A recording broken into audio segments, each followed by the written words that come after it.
Okay.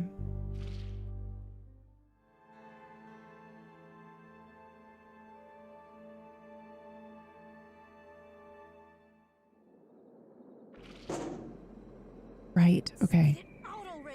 So we've just started a new day. We immediately left the... let me try to remind myself.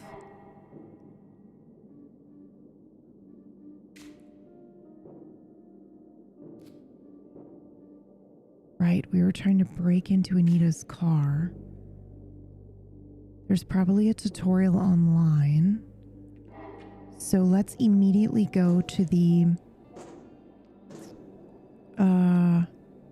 bar here. You getting down, buddy? Okay, bye. Okay, so we drive this way whether we're tipsy or not. Good to know.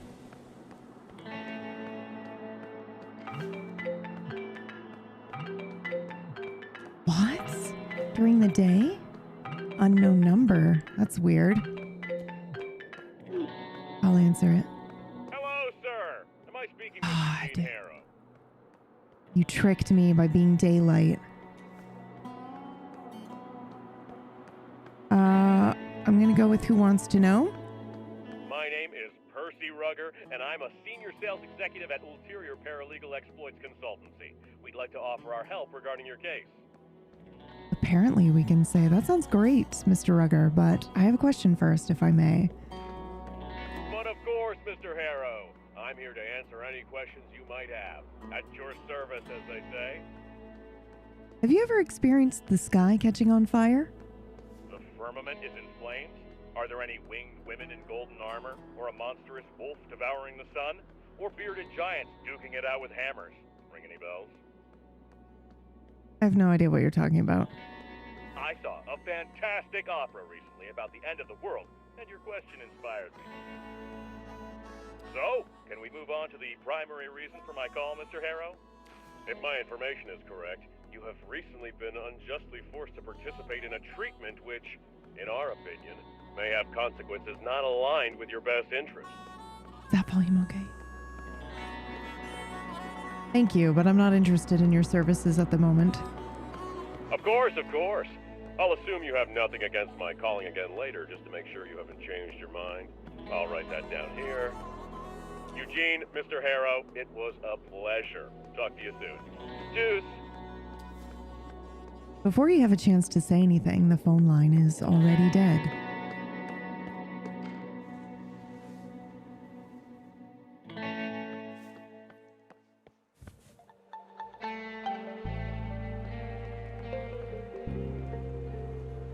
It's as though the flower has just winked at you. This is interesting that this car, you can just take the car. It's not Anita's car, so whose car is it?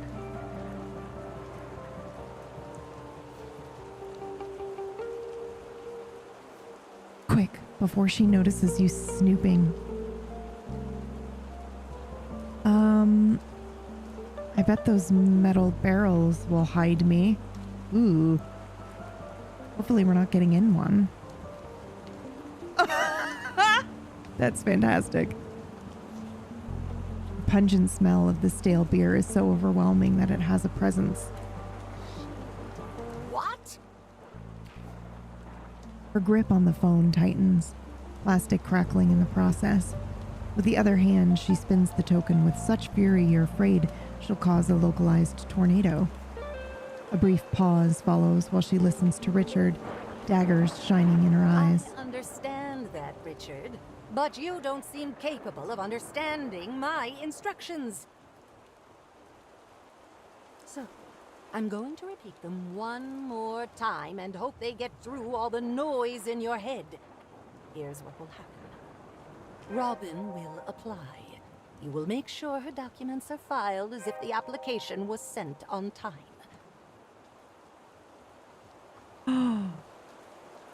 So this is interesting. She said something different than what the text is there. Robin will accept the invitation. You will make sure that the university's board disregards that whole past the deadline issue. Is it now? She squints her eyes and wrinkles pop up. In an instant, anger has added dozens of years to her face. It seems like her evening has turned into a real shit hurricane, and she's trying to fend it off with an umbrella.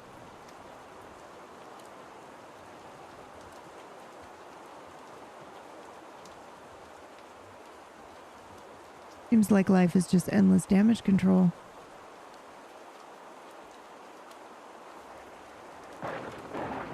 And you either crack under that pressure or you soar on it. No.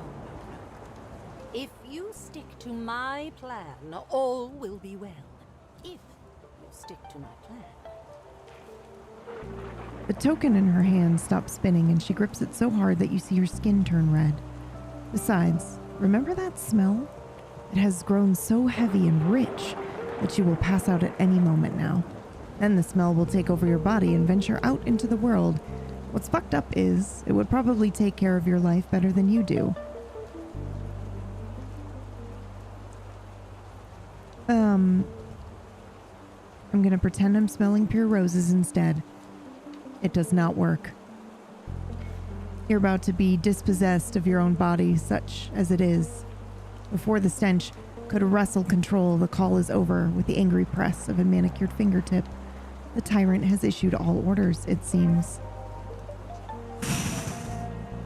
We got an inspiration point too, guys.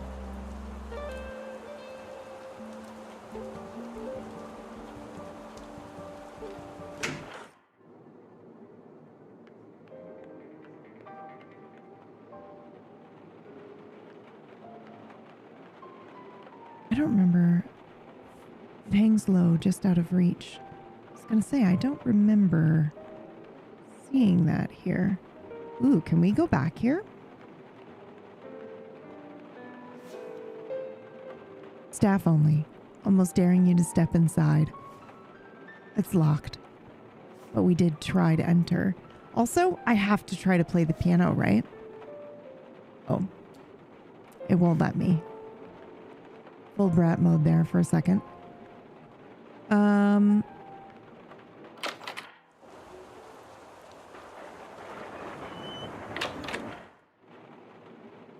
Okay.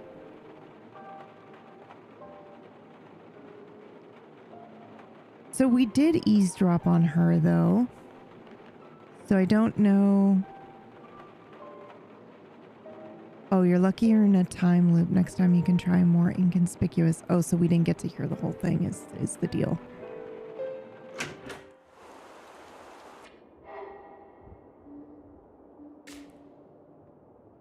She declined an offer to enroll at a university. It's so interesting. So Anita's daughter, maybe? Oh, we did do it. So we get to wrap it up. You did it once. You will do it again.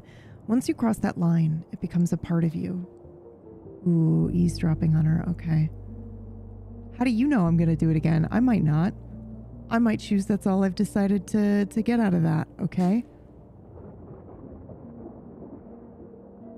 Okay, right. I wanted to check my phone.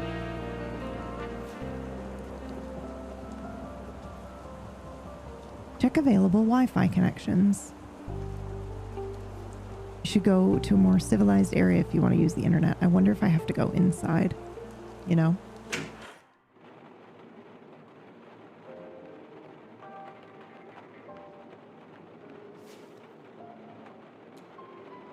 Sit. And then we will try to use our phone.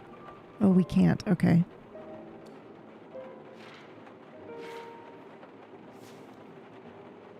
Check available Wi-Fi connections.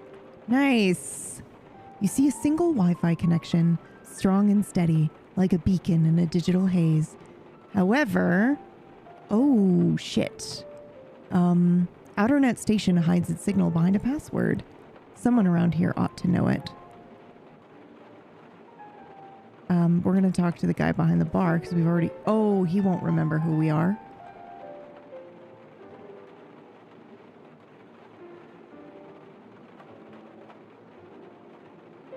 Shit. All right. Well, shit. Let's talk to him at least. Do not disturb them right now, okay? Well, let's sit and wait until they're done with their conversation. Maybe?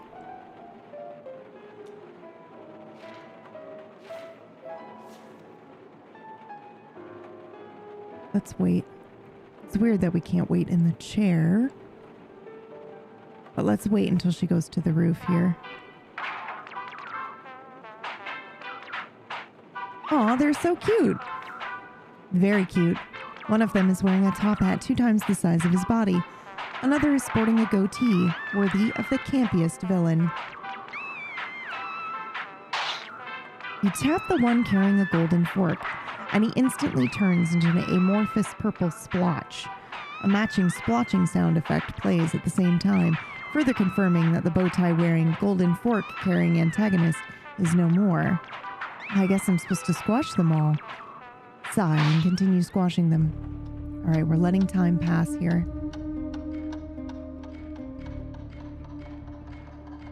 Yes! Right, this guy.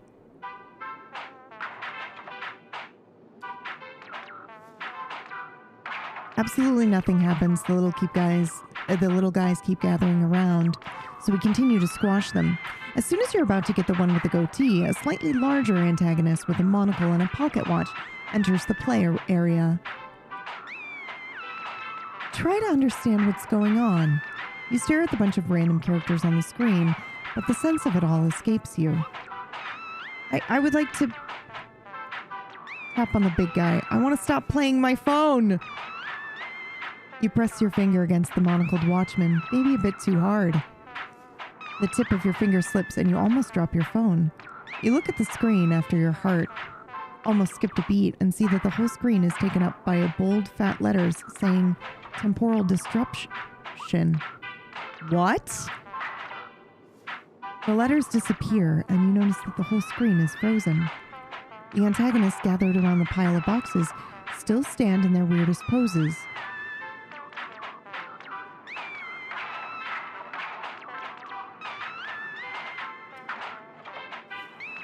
I look to see if there's anything different on the screen, and there is. A small timer at the edge of the screen is ticking down, and now it's gone. The screen comes alive for a split second. The antagonists unfreeze and continue to antagonize the pile of boxes. And before you get the chance to do anything, your whole phone fades to black. Out of the blackness, disappointing red letters appear. Protagonists defeated. With a quick swipe and finger flick, the game is gone, and you're back staring at your old wallpaper. Holy shit. Welcome to Kuiper Belt. Oh, he's still annoyingly full of life. I'm Travis, and you look like you could really use a drink. Hey, what's your Wi-Fi password?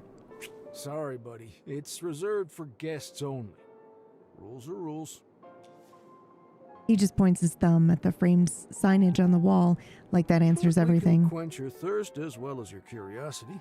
It's just a 1-drink minimum. Okay. Pour me a glass of your finest water.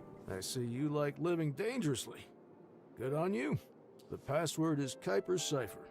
All lowercase. He doesn't bother hiding his disappointment, but rules are rules, and you're a paying customer after all. That's so weird. We could have maybe done it when we talked to him last time and he gave us the free drink, right? With a gentle touch, the phone screen turns on again, and we look up how to break up into a car on the internet. You know, it's all about them keywords, so type wisely. Oh God. Car braking tutorial is hilarious. I feel like we have to either do car braking tutorial or breaking into a car step by step. Car braking tutorial. 2 videos catch your eye on the first page. Speedrun car braking video tutorial and car brake and entry explained by a professional. There's also an article, Car Braking in 4 Easy Steps. Let's do speedrun car braking tutorial. The video begins with a glitch effect that hurts your eyes and a lo-fi beat running in the background. The glitch fades to a shot of a brutalist project building bleached bone white by the sun. Again, more of the bleaching by the sun, guys. It's so good. Then, as a jack from a box, a guy pops into your view, his face covered with crude tattoos. Despite the relentless sun, a black turtleneck covers him up to his pointy chin, and a weight of golden chains covers his neck. Yo, Sly Side, not gonna lie, not gonna waste your time. Just explain how to crack cars with a killer rhyme. I don't think I understand a word this man said, but I'm hooked. I don't want to be rude and be like, I don't think he knows what he's talking about. Hey, Cherry Blossom, how are you? Another occasion where snobbery was conquered by sheer curiosity. Not Sly's worry. If it's illegal, you better hurry, or 5-0 will get you caught, and you'll do time for not. So listen well. Car's locked, so's the trunk, the handle has a button, you press it till you hear a clunk, and that's your tell, you sign you're doing it well. Hello, welcome in everybody. After that, easy peasy. Just press it in the rhythm, tap, tap, tap, 1, 2, 3, 4, open up the trunk door. Just crawl through that mother, drive away before you get caught by the blue brother, Sly out. The video just ends after that. No outro, no summary, no like, share, subscribe, no money begging, just nothing. All right, Sly, thanks and bye-bye, or I'll try it out. I'll try it, but there's no way in hell it will work. We can check other searches just in case.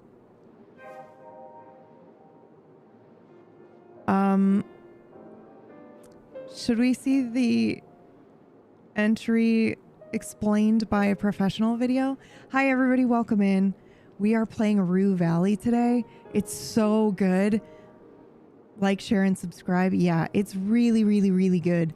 And we're just in the middle of something, so I'm going to finish it up and then I'll pause and explain if you want to know more. Well, really, it will explain itself here in like 3 minutes. It begins with the Rue Valley Sheriff's Department logo, a silver star engraved with an eagle atop a cactus surrounded by roof. Oh, no. Watching an official police video is just begging to be arrested. Nice try, cops. Let's try something else. Let's see that article. We've all been there. It's Monday morning, coffee in hand. You're rushing to avoid the hell of an early traffic jam when you realize no keys. Worse yet, the keys are locked in your car. All the doom scenarios swirl in your head. You'll be late for work again. You'll get fired again. And you won't make your mortgage payment again. Your girlfriend will leave you again. But fear not. There's a quick and easy way to get into your car and avoid all those self-fulfilling prophecies. Below the intro are 4 steps for how to force open a car's window. There's something about this article, a vibe of desperation that it gives off that is very familiar. Wait, who's the author? It's us, I bet you. It's fucking us, dude, and we didn't do any research. Nothing at the top of the page. Suspicious. So you scroll down all the way down, and there it is, in small print. Roger Dwyer. And then you realize it's you. Roger is you, one of your pseudonyms from your past life as a content writer. The question is, can I trust myself? No, you know you didn't do any research. Can you? Did you do your research, or did you word vomit out this article while chasing an ever elusive deadline? Worse yet, trust yourself or some random stranger from the internet.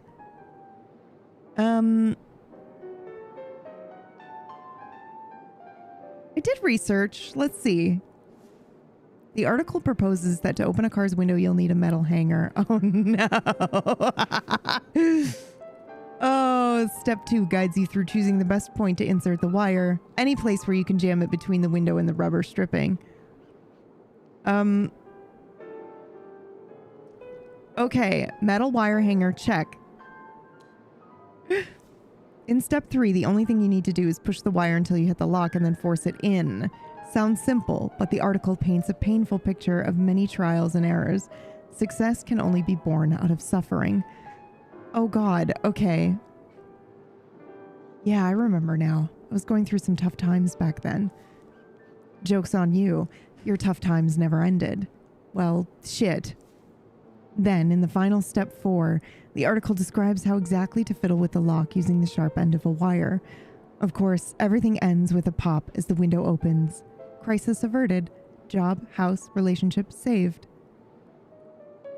I'll have a laugh at myself when I try this and it fails.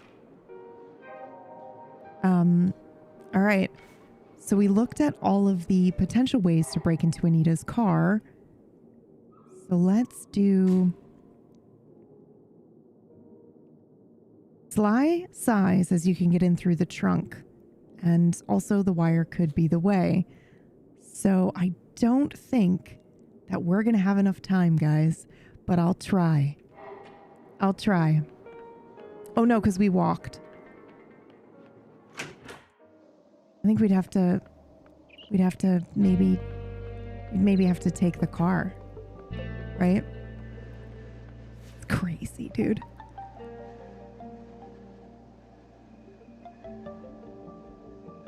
Oh, what do you mean? It's not unlocked anymore? What do you mean? We did check, but maybe not this time around? It's too late. It's happening now.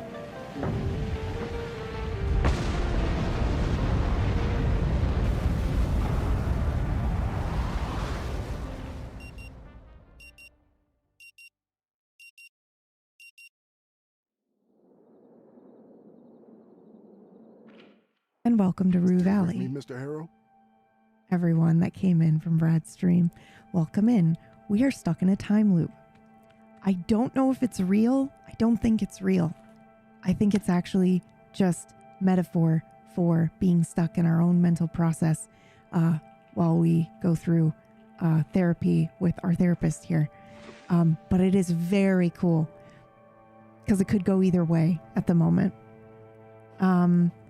So we're repeating the last hour from 8 p.m. basically, essentially, to we're repeating the last 40 some odd minutes. We've uncovered a little bit about our past. We used to be a content writer. We were hoping to write a script, I think, for a film. And we were not necessarily in the best place. We would keep putting off writing our script or anything that we wanted to work on, and we would write under a pseudonym. We were never allowed to write under our own name. That's something that stressed us out a lot. There's a lot of like ownership things in here with him. And he wrote stuff he didn't really care about. And then there was one time where he wrote something without even like checking or doing research. And I think there was the incident in question. We were in the middle of a deadline. We were really stressed. We hadn't been sleeping. And I think we had a panic attack. It doesn't really say you had a panic attack, but the way that it describes what was happening and the things that he thought was happening just seemed like he was, really overtaken by anxiety and began pressing a bunch of buttons on the elevator.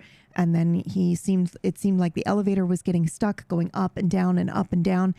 And he continued hitting buttons, and then he started ripping the wires out of the elevator and I think he was having a panic attack, but then it caught fire. And I think he might potentially be responsible for the lives of some people that were lost in this fire, but we're not really sure yet about that. But it's interesting because the time loop ends with like the sun exploding and everything being destroyed by this fire. And when it describes the memory of him being in the elevator. The elevator starts overheating and the fire becomes too great and too hot.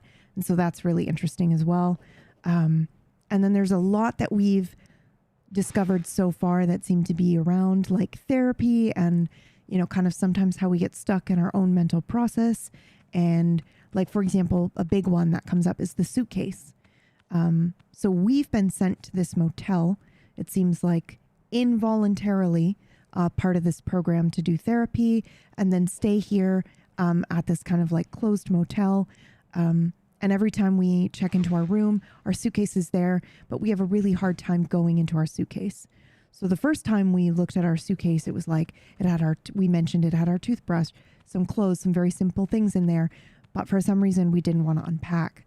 We were trying, you know, the first time we got here, we were kind of really filled with demotivation. We didn't really have the energy to do anything. So I wrote off the desire to not unpack as just being demotivated. But the second time, we really go out of our way to avoid it. And then it becomes clear like, oh, you know, there's something that he really doesn't want to do with unpacking. And then the game takes you through, well, is it because you have to admit that you will be here for a while? Or are you afraid of something in the suitcase? And then it's like, well, what could I possibly be afraid of that's in that suitcase? And then the game answers back, you're in that suitcase. Everything you own is in that suitcase. And you don't want to face that. And it was like, holy shit, dude. So the game is pretty fucking great. I highly recommend it. We're really enjoying it. We only played one day so far. But yeah, it's great. So Cherry Blossom, to answer your question, I am playing on PC.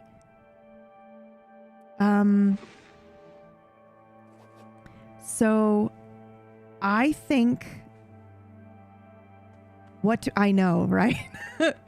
Becca, what do we do?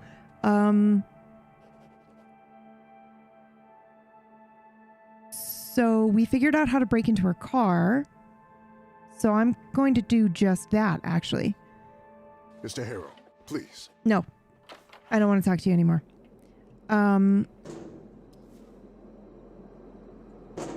What are you doing? Wasting time stalking rich women? Fixing vending machines? Really? You're completely lost. You have zero clue how to stop this loop, and it shows. Like a tsunami crashing in before you can breathe. The emotions surge. A flood of feelings, overwhelming and unstoppable. You need to act. Something, anything, to release the pressure building inside of you. Ooh, paranoid. Quick breaths. Stop the panic before it hits. Not here and not in public. Oh no. Well, quick breaths is not going to stop a panic attack. So we'll say we're going to sit down. Oh.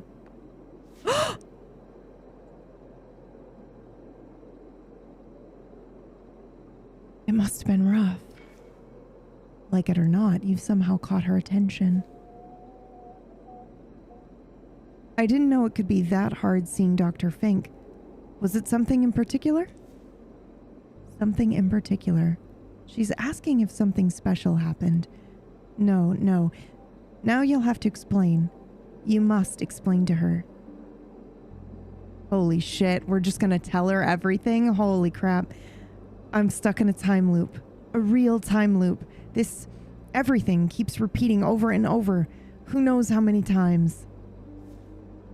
She opens her mouth to say something, but you're faster. The dam's broken, and now it's all pouring out.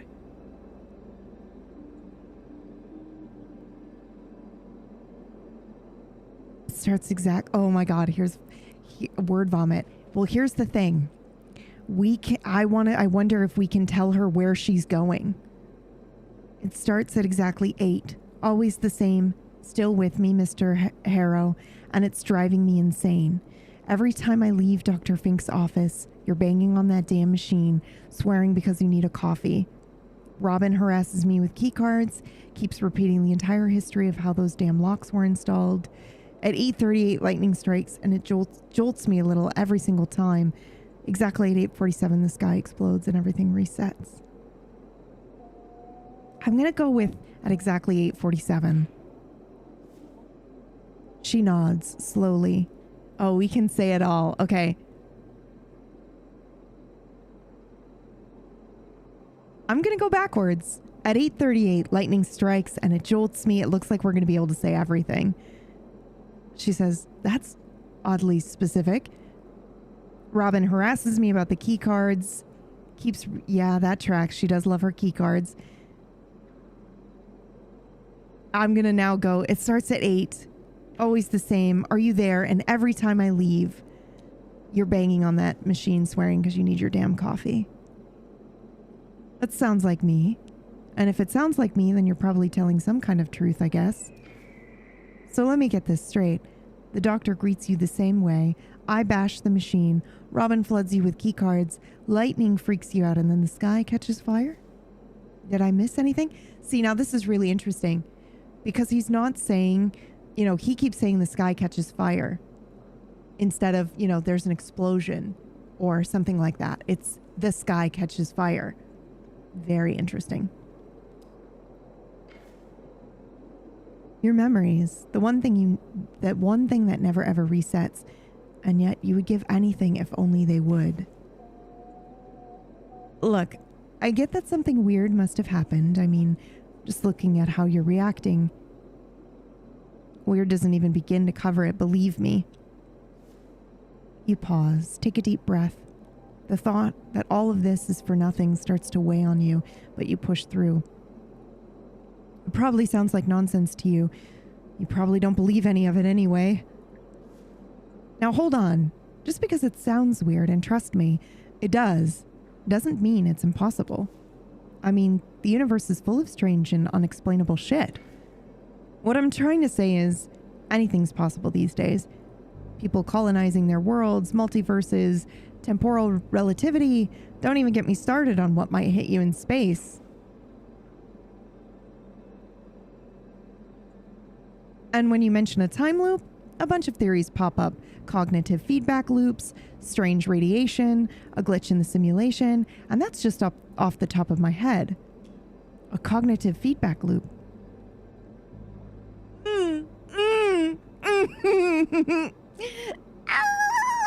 Pat my head and call me princess. I got it. It's an idea that trauma or extreme stress can trigger a neurological echo. It can create the sensation that time is repeating. But hey, that's Dr. Fink's territory, not mine. I try not to meddle in that kind of stuff. But it started after I got to Rue Valley. Yeah, when you started unpacking the stuff. All right, just forget what I said, please. Yeah, it started when you tried to pick at the wound, right?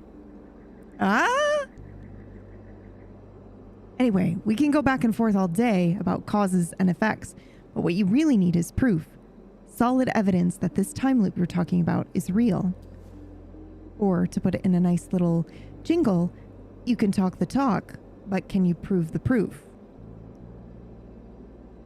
How am I supposed to prove a time loop from inside a time loop? Everything resets. Okay, fair, but maybe start by figuring out what's actually going on. Then show it. Show it to me, for example. Prove that you already know what's going to happen before it does. Well, I can do that. I know exactly where she's going. You know, like in those movies where the person memorizes every little moment and suddenly knows what everyone is about to do. Oh! Sorry. The new cat just tapped my shoulder the way that cats do when they just suddenly decide to make it seem like they're human. Hey, bud. Holy shit, dude. 1 second. Hey, bud.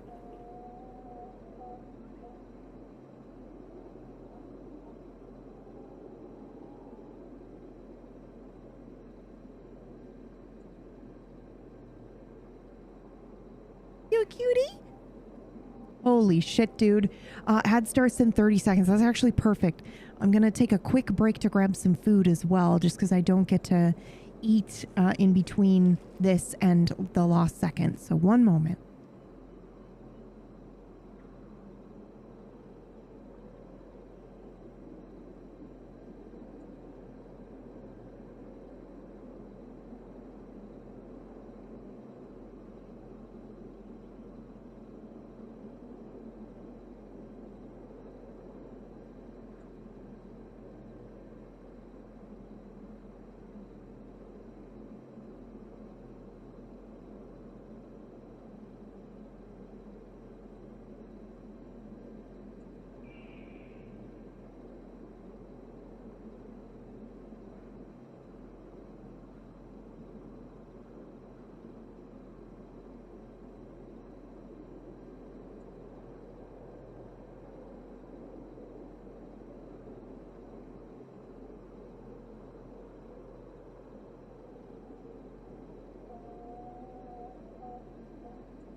God, okay, I'm here. 1 second.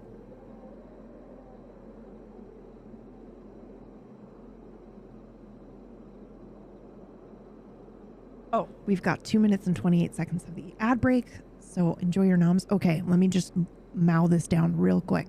Mow? You know what I'm saying, right? You know what I mean, right?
Oh my God, I was so hungry. Holy crap. Do you ever like not realize how hungry you are until you start to eat something? Jeez Louise.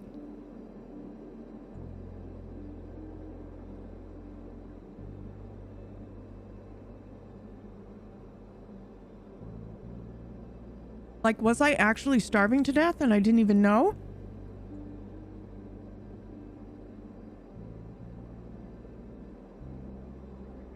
It sure feels like it.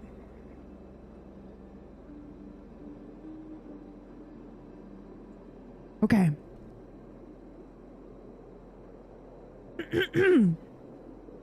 All right.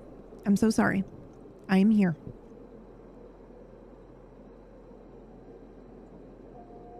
It was with me yesterday when, yeah, I don't know what's going on, if it's like heat or if my camera's dying or what, but this has been happening all day. Let me see if I can get it to refresh.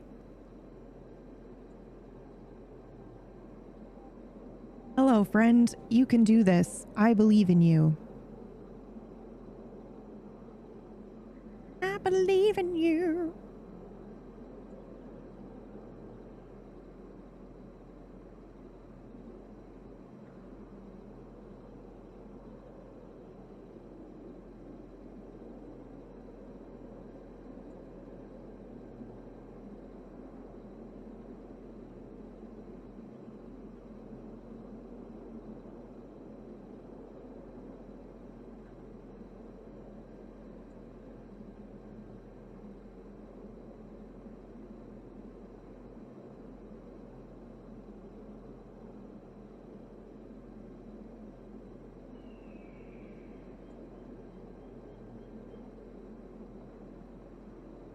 Wow, I scrolled back in the Discord and saw I recommended this game in November of last year. Yeah, it was already on my list, but it wasn't out yet, right? Like, it didn't come out until this year out of early access and stuff.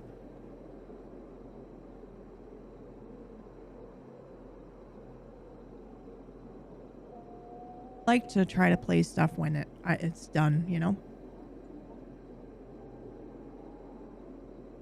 Memory is just not good enough to play something and then go back to it.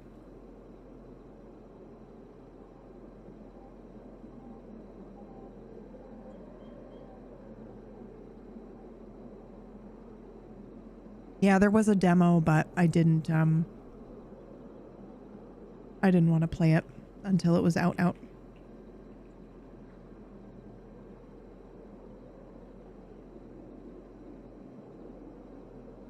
Okay, just a couple more bites. Sorry, guys. 1 second.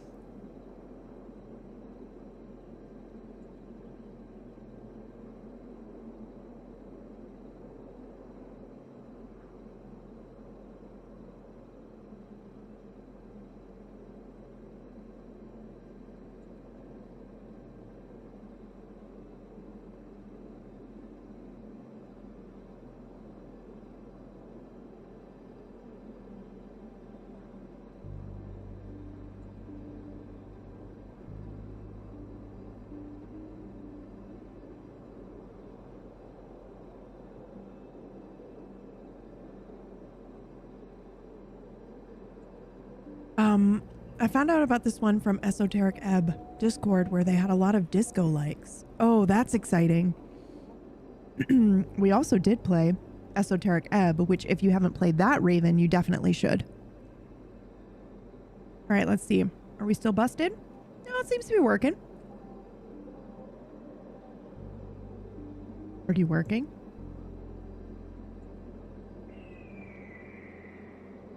Has there been a delay all day?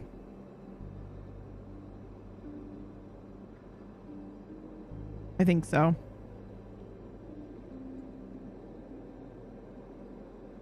Has it been laggy all day, guys?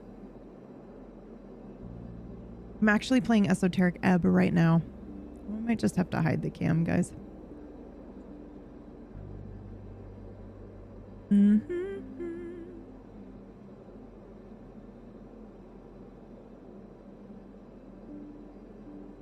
I just got here before the break and I didn't notice. Okay.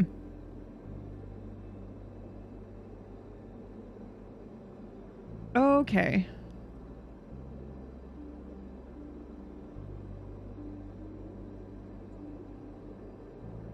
Choo-choo.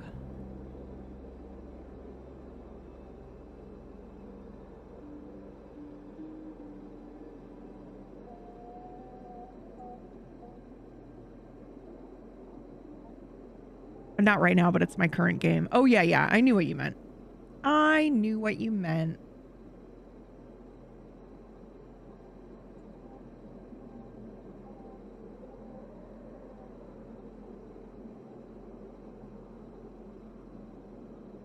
Okay. Well, let's continue, shall we? All right.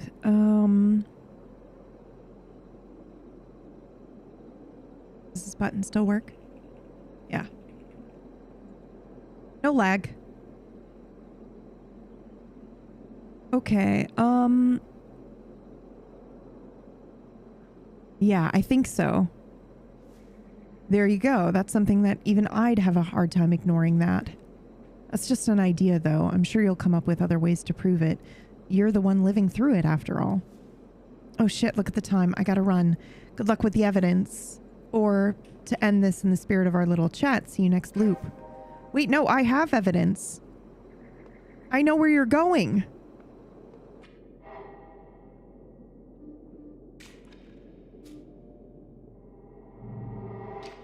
Not enough willpower? What? No!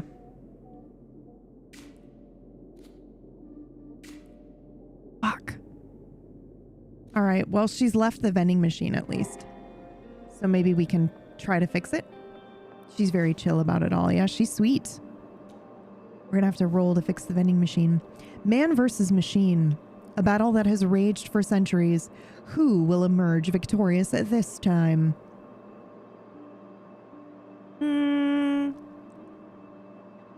Whisper to the machine. Grab the power cable coming from the back of the machine.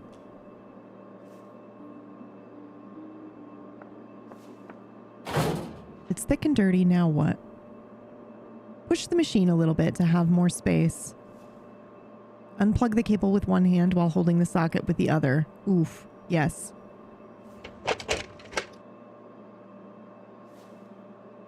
The old, did you try unplugging it and plugging it back in method? Good idea. We're gonna plug it back in. The lights on the front of the machine turn back on. Ta-da! Press the coffee button triumphantly. Nothing happens. Okay, cool. I'm gonna whisper to the machine. It's listening. You reflect our energy and behavior, and I'm ready to make coffee with you. I know your purpose is granting my wishes, so please give me the coffee. Oh my god! You're a good machine? You're just confused because nobody taught you how to be yourself.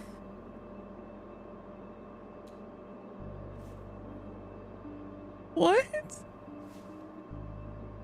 I think that's another game title, Whispers to the Machine. That's interesting, Raven. The only answer you get is the refrigerator's hum. and the electricity's soft buzz. Perhaps it just wants to be left alone. Well, maybe we need to know which button to press. Press all the buttons one by one. Oh, great. Oh. Button by button, the machine refuses to react to your commands. This isn't working. We just got something, though. Insert another coin.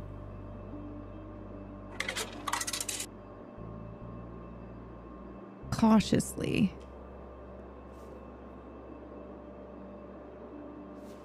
Nothing happens. Again. I'm not slapping the machine. I'm not doing that. You turn and shake your head.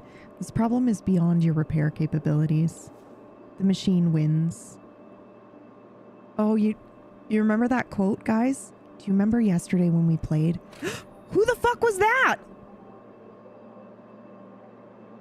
Who the fuck was that?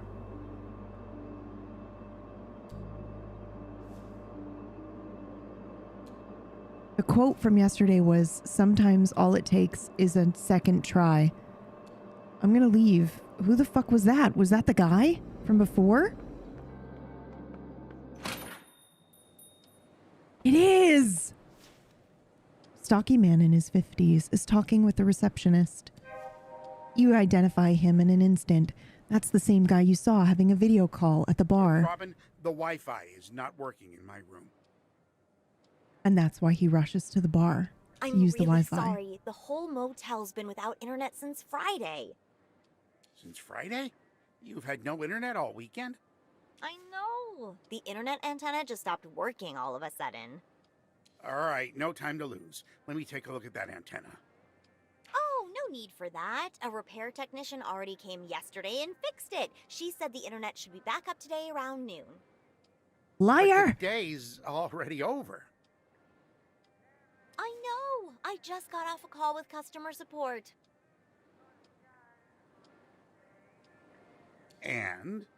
Well, the first operator said this issue falls under another department and he could connect me to them, but since it's Sunday, probably no one will pick up. But since that's the only way, they put me on hold with that awful elevator music, and then... Can we cut to the conclusion, please?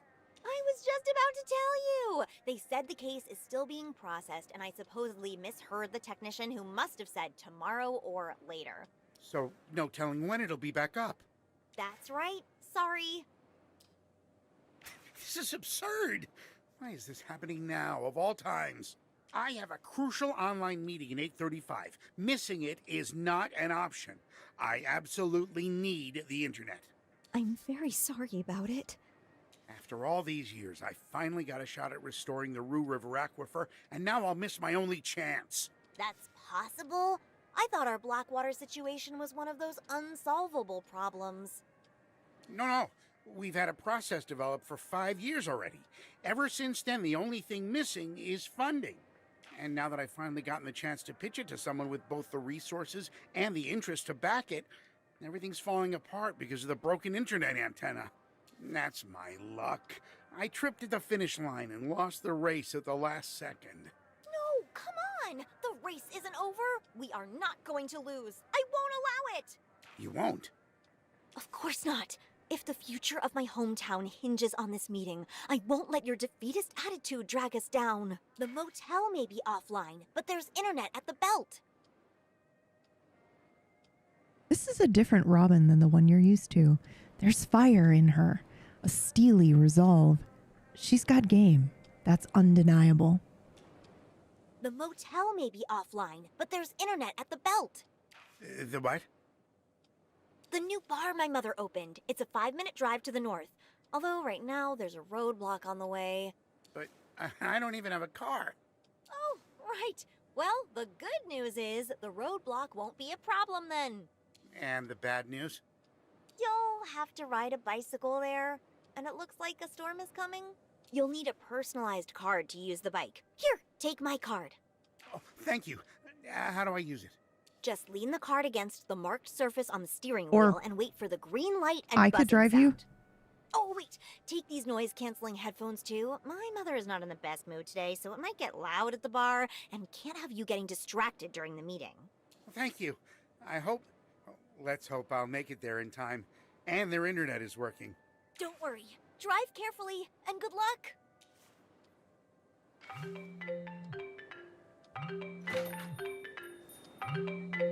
Unknown number. We're going to put it on silent and ignore it.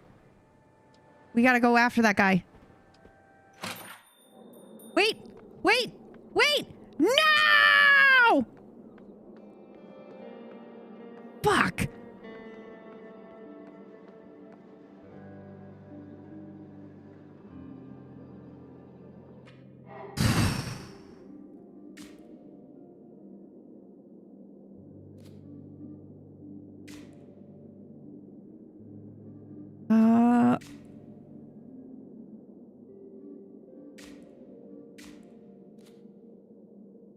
And whose car is the big sports car?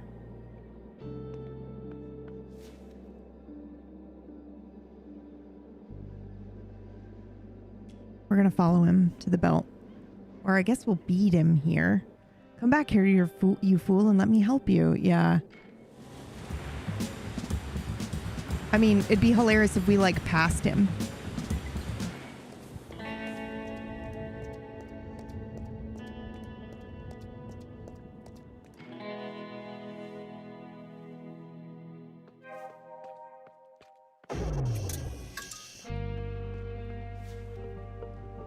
That's interesting.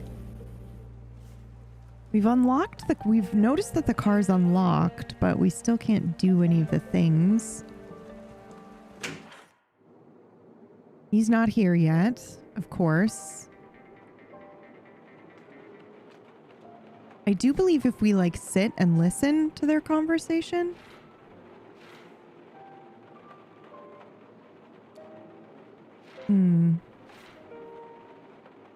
Best not to disturb them right now. Well, I do also kind of want to head down the road, and I've never done that. So let's try that first.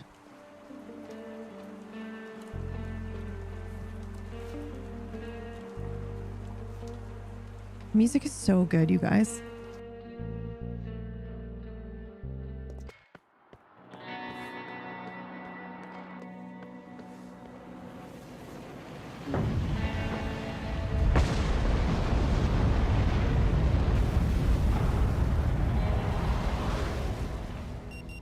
Holy shit. Psyche! Hello! Welcome in, welcome in. Mr. Harrow? You have arrived just in time. Welcome in, everyone. That was weird, right? We had Brad arrive right at the same time, and then Psyche like 45 minutes later. Oh, heck yeah. You all have arrived just in time. We are stuck in a time loop, but I'm not sure if it's an actual time loop or if it is just a representation of being stuck when you're trying to get over or get through some trauma. So you have arrived just at a loop. Essentially the start. You know me, I love some time loops. Have you played this game? Maybe I should send you away and I shouldn't say anything else. And you should play it at some point. I haven't. Okay. Then with all my love, goodbye. Get out of here. I'll see you in a little bit. I'll take care of your chat. We'll hang out. We'll raid into Table Story, and then they'll convince you to play this. Okay, bye. I'll see you later. Okay, all of my peeps who don't already follow Psyche, please do so. Okay. Now, I kind of want to wait like just a tiny bit longer in my very messy drawer. Yeah, I'm not going to say anything until I know she has gone to go stretch and get food and things before the last second. And I don't want to say anything else because I've already said too much. I already said too much.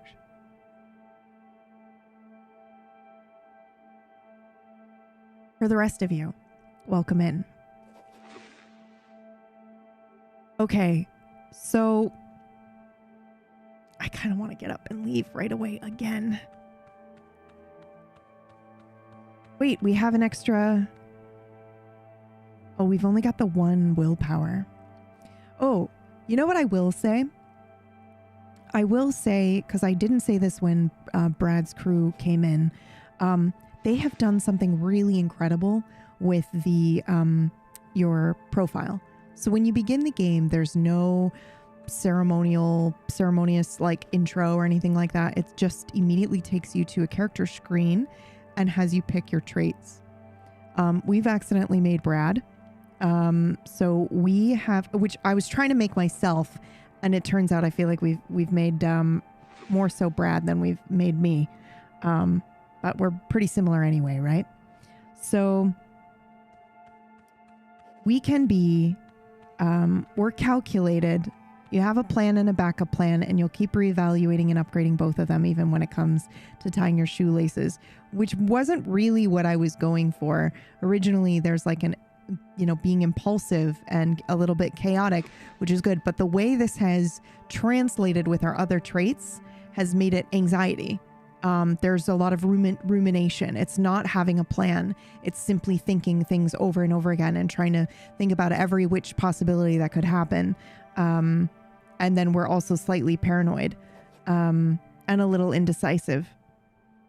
We're also a little bit secretive. You're just a normal private person, but people keep asking you personal questions over and over again. I also made us sensitive, and I chose to make us guilt-ridden because originally I was trying to make myself, but boy, it's so good. Okay, so we're going to immediately leap up out of the Mr. office. Harrow, I'm please. sorry. I cannot talk to you right now. I'm stuck in a time loop. Can we just go and say to her we're in a time loop?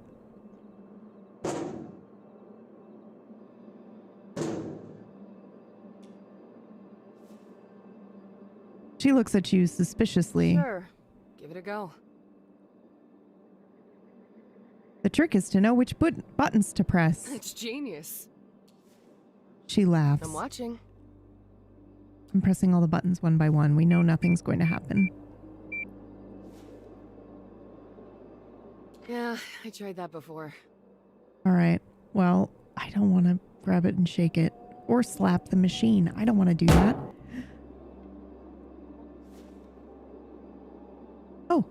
Oh, in an instant, the information from the nerve endings of your palm reaches your brain and the pain overwhelms you. Oh my god, are you okay? Did you hurt your hand? I think it's just pain. Yeah, that's good. Just keep cool and breathe. You know what they say.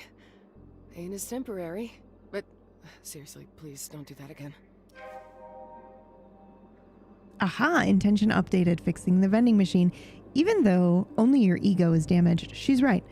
As you keep your hand clutched close to yourself, you are at least content that come 8:47 p.m., she will not remember this.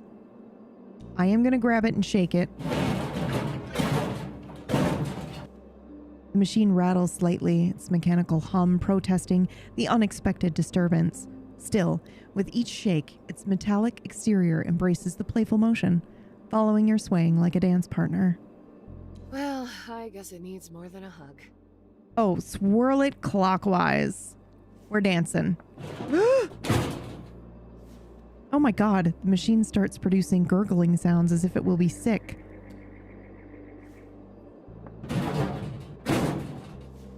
The gurgling from inside dies as you change direction, but returns immediately, louder and accompanied by hissing. Oh god, we're gonna break it. Oh, I think you made it angry. But before you can answer her, the machine excretes an unknown liquid into the empty tray. Don't think that was coffee. The machine wins again. Ah! Break you open if I have to. Okay, so we had a new intention, right? Or you could ask around how to fix it. Ooh, interesting. You know, I bet who might know that is, Give me my Foe. You know who might know that is, I understand, but the text said right. today. I don't think she stops for anything right now. I'm in a hurry. Sorry. Point to your watch. At first, she seems to ignore you. Hey, listen. But I after a have to go brief now, pause, so let's, she says, we'll have to manage without it today. Hey, listen. I have to go now. So let's yeah, we'll have to manage without it today. I know. Sorry. Bye. Oh, hello, Mr. Harrow. How are you? Are you ready to check in? Do you know how to fix the vending machine? It's stuck. What? Again? Damn it. I guess I'll really have to push Dad to get us the Vendomatic 3000. Our rust bucket has more malfunctioning components than working ones. There's a trick to get it out of the unjam, and so far it's worked every time. I really should just put a sign on the damn thing explaining how to work it. Listen up. You have to press the return change button, but really press it all the way until you hear the plastic crack, then simultaneously press the coffee button and the more sugar button 3 times. Easy. That sounds like a tough but lethal combo in an arcade fighting game. Still easier than the crazy maneuvers you were pulling, though. Thanks. I'll raise a cup of coffee to your health. Ooh, we get to ask some other questions that we haven't had a chance to ask yet. Do you know Anita? She gives you a sideways glance, but whatever provoked it, she lets it slide into the next moment. Sure I do. I mean, as much as anyone can say they know their parents. We knew it. She's trying to keep an air of indifference, but there's a stale bitterness in her words. But I get why you didn't make a connection. We don't look alike, like at all. Just the other day, I looked through some of the stuff she forgot here, and there was this camera. I saw Anita young, real young, and we look nothing alike. She's calling her Anita. Who knows what secrets are hidden in there? Might be worth looking into, but Robin's certainly not going to tell you where they are. No wonder, really. Everybody tells me I'm the spitting image of my dad.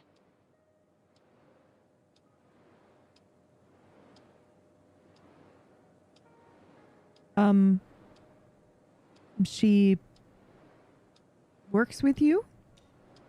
No. At least, not anymore. She's running that Kuiper Belt bar up the road with her new boyfriend Travis. But before, yeah, this was a family-run operation. Though it would be better to say she was running things and Dad just followed her orders. Oh man, Anita would never allow me to install the key cards. I take it you don't like Travis? Oh, no. Travis is a decent guy. My problem is with Anita. To be honest, I don't understand why she left us. I guess I never will. And your father is... Ben. He's running the motel now, and I'm helping him. Which means this is still a family business, despite Anita walking out on us. Why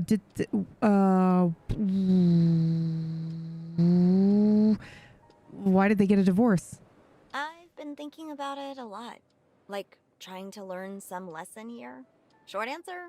I don't know. And the long answer? I don't know. It's not like they ever included me in their conversations, if they had any. Like their divorce doesn't affect me. I mean, I know they had issues, but I never imagined all of it would break apart so quickly. It really fucked Dad up in the brain, though he's trying not to show it. And the worst thing? Everything is different, but feels the same. Mom still calls me every day, still pushes me to do the things she thinks are best for me, and I know she's pushing Dad the same way. She doesn't have the right to meddle in our lives so much, because everything changed. A dark cloud ripples across her face, and she closes her eyes just for a moment. Her lips tighten, and then her eyes open.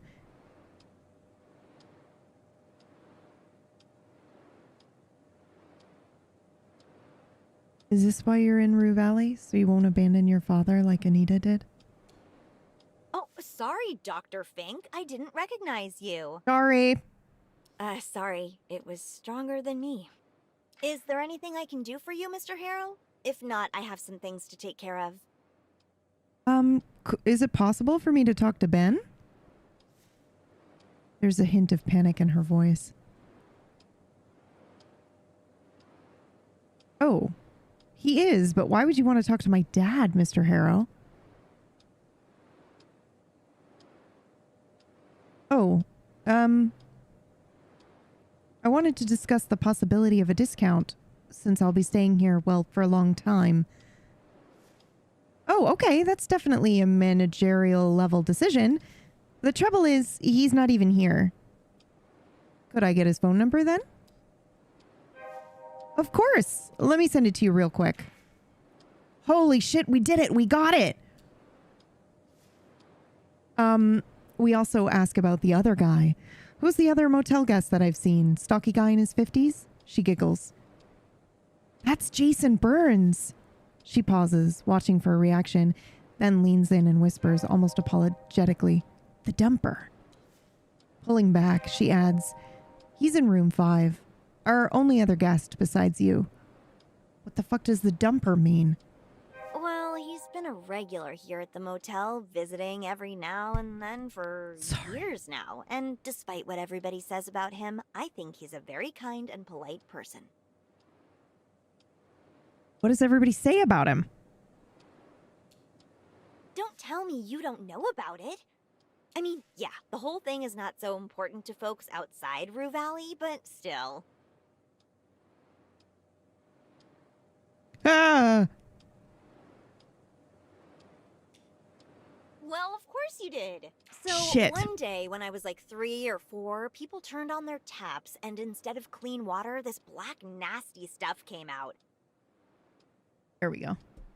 Now I shouldn't bump into the mic, guys. Soon, it turned out that the Rue River Aquifer, the source of all our water, had been polluted. People were furious. There were protests, town meetings, lawsuits, everything. It was a huge deal. That's when Jason Burns' name came up. He previously worked for Apex Ore as some kind of waste manager, and they said he was the one responsible for all of it, that he dumped a bunch of chemicals into the ground and let them leak into the aquifer. After that, people started calling him the dumper. Oh, It stuck. no!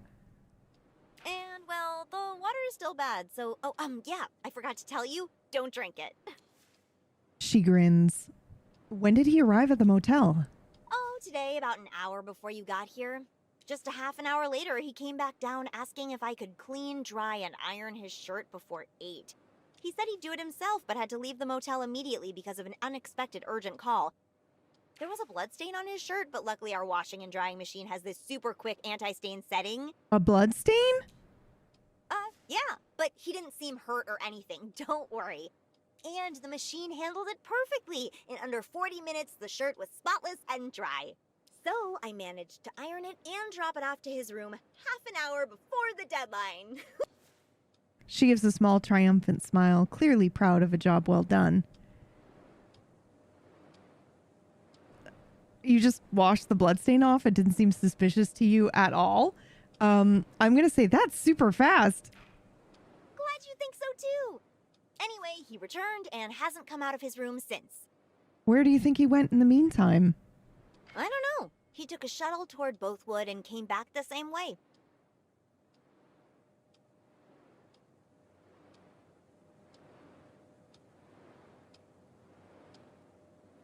Okay. Thank you.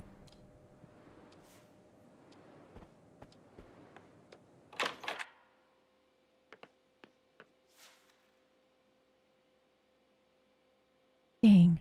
One of them's labeled Ben, one's his documentation. I thought maybe we could sneak Anita's stuff back here. Let's see what we got. Jason Burns. Okay, we know him. Aha! Intention. Perfect. I am going to use it. Hold to commit to find Anita's documents. And then Ben Fleming. Oh my gosh, we haven't even seen him yet. You can now call him if you need anything from him. Oh, cool. All right, let's search now. What do you mean?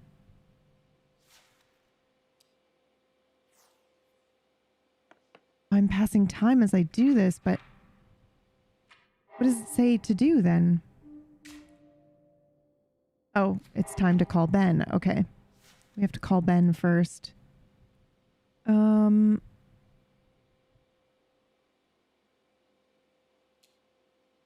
gonna call Ben and find out the whereabouts. My serial killer neighbor, I know. The line rings and rings. And just when the monotonous ringing finally finishes drilling a borehole straight into your thalamus, a raspy male voice answers. Ben Fleming. Sorry, can't talk now. Oh, Quite for busy. fuck's sake. Call later. So sorry for interrupting. No, it's quite all right. Gotta go now. Bye-bye. The line is dead. What? Okay, maybe we need to call at a very specific time.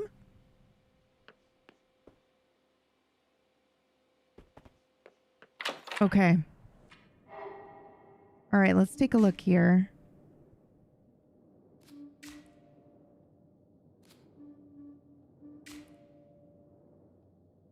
Wow, we know a lot about Anita. Goodness gracious. Maxine K, though. You know what we should do, maybe? Now that it's early, we should maybe head down to the ranch house. I mean, is it even still early? Hold on, actually. We want to fix the vending machine. Fix the vending machine!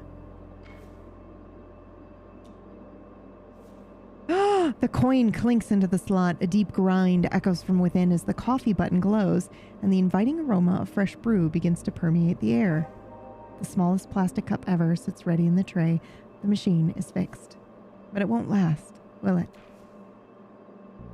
Like wiping raindrops from a windshield on a rainy day, the effort you show is replaced by a fresh set of 47 minutes, still blurring what's in front of you.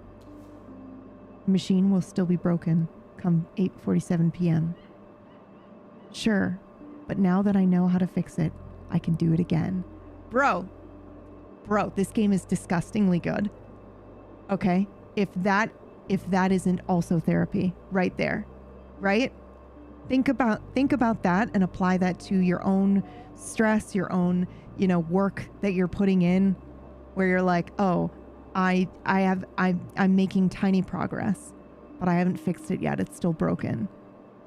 All the effort that I'm putting in is for nothing. No, because now that you know how you can fix it, you just can do it again and again and try again until it becomes less effort for you each time to do it. Information is key. You're starting to get the hang of this. Man, what? I'm taking the cup from the tray. I'm gonna blow on it first so it doesn't burn our tongue. Ripples arise on the liquid surface, destroying the existing abstract shape, but creating another. Same, but different. Damn fine cup of coffee. You bring the cup close to your lips, and before you even taste it, the bitter, smoky aroma guarantees its debatable quality. It's bad. We've gained a status, perked up. Okay, so this is what I was trying to say earlier, and then I distracted myself with the actual story. They've done something really, really cool with the traits and the character sheet and the rolling.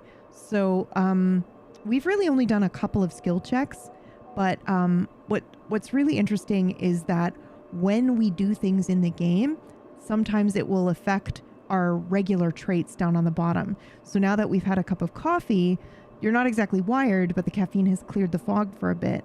So we now have +1 calculated and +1 sensitive. So you can see we're now max calculated, and we now have dramatic as a trait temporarily while we're perked up. There's another taste that emerges within the sip. And I just thought that was a really creative way to adjust your character sheet. It's actually affecting the stats that you chose at the very beginning. So on a second playthrough, you could potentially choose to not pick something, knowing that you could just have a cup of coffee and it will give you the extra bonus all the time. It's very interesting. I also noticed in character creation, it didn't let you pick some on one side and some on the other. You really could only pick one side or the other. But it makes for a very interesting blend of traits for the character. But wait, there's another taste that emerges within the sip. This machine was stuck, rendered inoperable for even the simplest task of brewing coffee. But by your actions alone, it has been brought back to life. This is us. This machine, we, are stuck, rendered inoperable for even the simplest of tasks of getting out of bed, of brushing our teeth, of getting dressed. But by your actions alone, it has been brought back to life. That taste you noticed, that's the taste of victory. A small one, yes, but a victory nonetheless. Fuck yeah. Okay.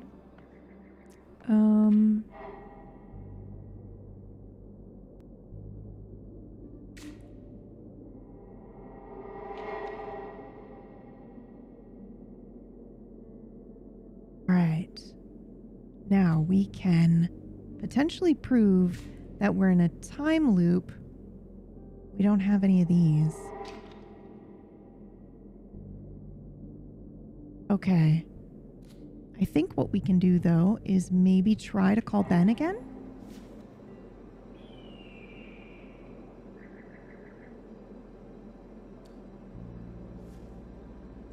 It's 8:10. It's probably not far enough. Sorry, can't talk now. Quite busy. Call later. And when will you be available? I don't know, around 8:30 or later. Gotta go now. Bye-bye. Okay, good to know.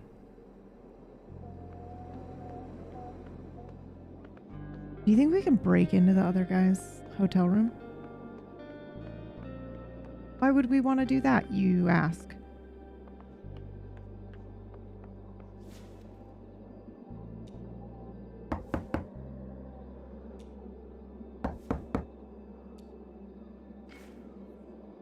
Okay.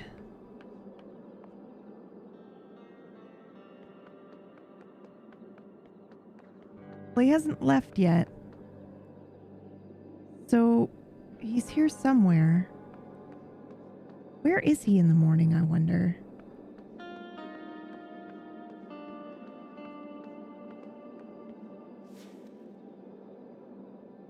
The setting sun paints the world with purples and oranges. Better get into a car. This road is not made for walking.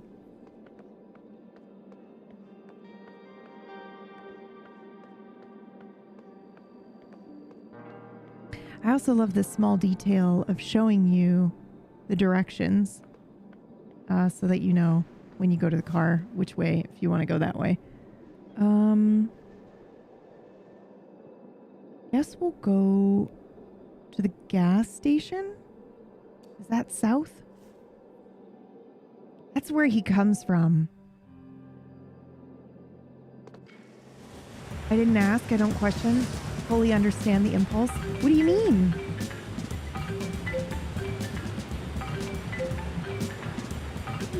Can't answer while we're driving. I'm just curious as to what happens. Am I speaking with Eugene Harrow? You are. My name is Percy Rugger, and I'm a senior sales executive at Ulterior Paralegal Exploits Consultancy. We'd like to offer our help regarding your case. That sounds great, Mr. Rugger, but I have a question first, if I may. But of course, Mr. Harrow. I'm here to answer any questions you might have. At your service, as they say. Reality show. That's when you're paranoid enough to think you're in a reality show. Have you been feeling like you're stuck in a time loop lately? If I'm honest, maybe a little. I feel like things have been repeating themselves lately. How about right now? Well, the last hour seems to last forever. The endless waiting for customers to answer the phone, exhausting exchanges with each of them about their misfortune and how I can help them. Don't get me wrong, I love talking with you, Mr. Harrow. Your positive attitude towards me and my offer, coupled with your sincerity, really made my day. You're a light in the darkness. Thank you. No, thank you. No. Thank you. No, I insist. Thank you. Back to your question, Mr. Harrow. Well, yes, I do feel like I'm stuck in a loop. But that's part of the job. Every day seems repetitive, but you make little progress every day. Step by step, you create and recreate yourself. That's what I signed up for when I started. There you go. Every day seems repetitive, but you make a little progress every day. Step by step, you create and recreate yourself. Now that that's settled, where were we? Yes. If my information is correct, you who have recently been unjustly forced to participate in a treatment which, in our opinion, may have consequences not aligned with your best interest. Sorry, I need to hop on another call. I'll call you later. And we hang up. Nice. That was awesome. Oh, that's right. We learned how to break into the car. So we're going to try to break into Anita's car. Well, but here's the thing. There's a security camera watching me.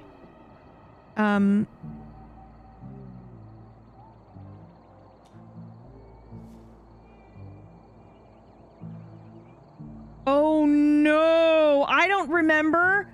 Oh, no. Why are they trusting my brain? Oh, shit. Fuck. I should have written it down. Oh, I can't remember. Well, what now? You better not start rapping. Oh, shit. Do you guys remember what it was? Oh, fuck, man. I think it's press and hold the handles button.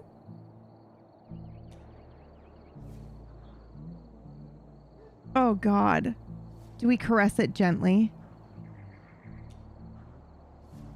The car doesn't care. Okay. Continuously pressing the button. That was the final one. Oh, no. What's the next step? Oh, no. Press the button and hold maybe for the second one? Oh, no. You finger the button, a sly sigh suggested, and there's a soft mechanical rumble somewhere in the locking mechanism. And then, much to your surprise, it pops open like a jack-in-the-box. Seems like Sly Sigh knows his shit. Yay! We did it! You finally enter the car, and the scent of wealth overwhelms you. Leather seats, wooden dashboard, LED light strips around the cabin, darkened windows. Props to you, Anita. And then there's me eating stale rice noodles for breakfast, lunch, and dinner.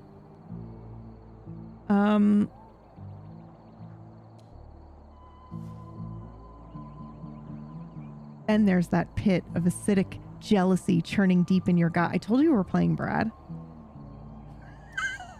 I told you. What did she do to earn this? Deserve this? Ooh, deserve, that word. Let's see. Check the car's multimedia device. There's a bunch of options, music, navigation, emails. Ooh, open the email app.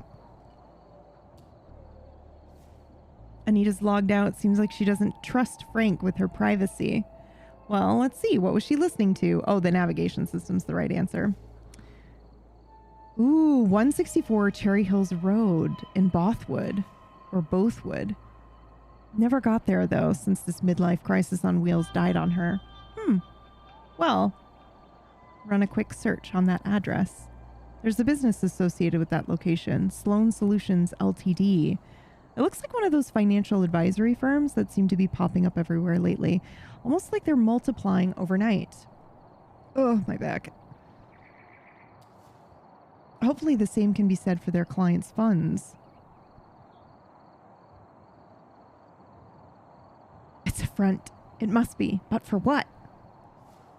Sure, it's not like there's anything or anyone that isn't tangled up with some sort of conspiracy. We're going to check the glove compartment. A dusting cloth, driving gloves, 3 unopened pack of cigarettes of the long variety, a power bank, and a fancy leather notebook. We take the notebook. I don't know why we're so suspicious of Anita right away, but sure. I am going to check under the seats, everything. You find only handfuls of sticks of protein-infused chewing gum and another handful of nothing. Well, let's check the storage bins in front of the back seats.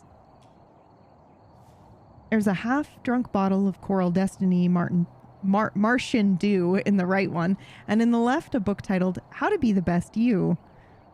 I'm going to flip through the book. Your eyes skim across dozens of pieces of generic advice, from drinking a cup of water first thing in the morning, to cleaning your room, to arranging a wholesome routine for yourself before bedtime. The cup of water is valid advice. Keep looking. All right. Nothing. A driving license falls in your lap as you unfold the sun visor. We take a closer look. The license looks decades old, the plastic tinged with a yellowish hue spread to every edge. Anita, on the other hand, was young and striking. Her beauty is dimmed by a tired pallor even youth can't mask, laced with a lingering fragility, an echo of a past she fought hard to leave behind.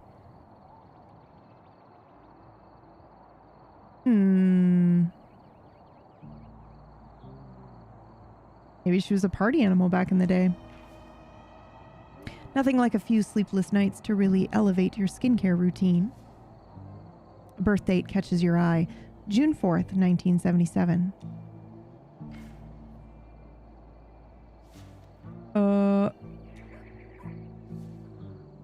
You're back in Anita's luxurious car.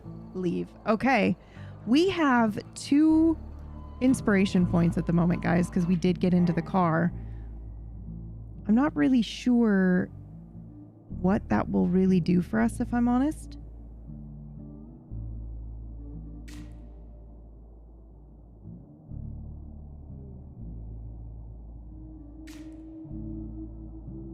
We could try to leave this place and see what happens. I'm curious with both of these, but also prove we're in a time loop. Come on.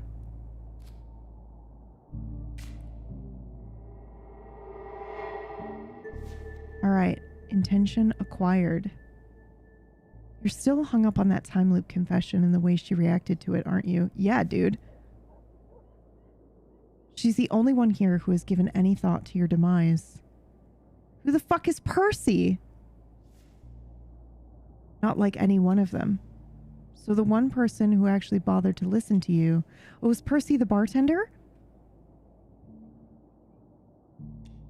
How would somebody prove something like that? Maybe if I can show her something that never changes no matter the time loop, maybe I could speak her words before they even leave her lips. I mean, that's pretty good. And, wow, creepy much? Hard to tell if she's going to bolt or just deck you. And let's face it, she packs a punch. What do you mean? That's convincing. That's not creepy. Is that creepy? Am I unaware of how creep that is? Just saying what she's going to say before she says it? Oh my god, Maz! Is it? Holy shit. Okay, well, maybe I can show her stuff that I know stuff. Things only she was supposed to know. How is that not creep? That's creepy. That's going to be real tough. You've only got 47 minutes and she's always on the move. How do you get someone like that to open up with a clock ticking like that? Maybe if I show her something that never changes? Dude, I feel like being like, I know exactly where you're going today. To me, that's more stalking than if you were like, if you started saying exactly what they were going to say before they said it. That shows you've been through a time loop, I feel like. Anyway.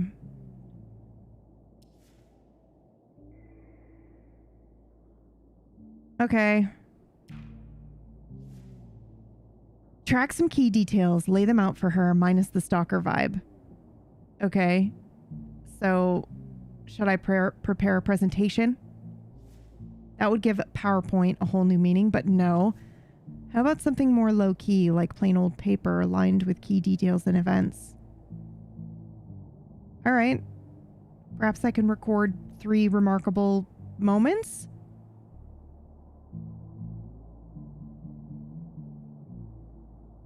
Ooh, I'll just write down 5 standout events.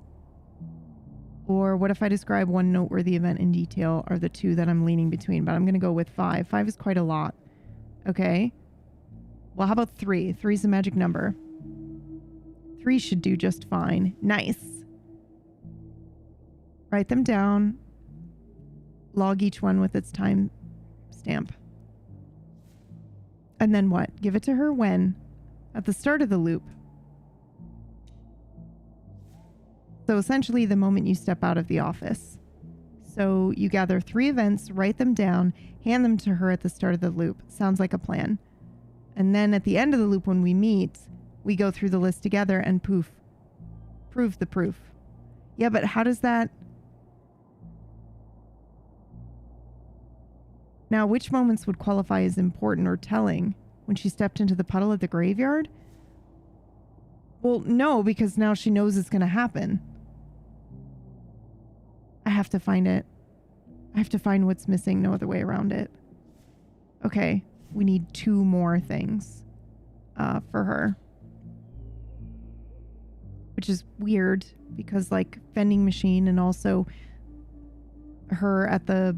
She goes to the get gas, right? Now we have to stalk her. That's fucking weird. Now that shit is weird.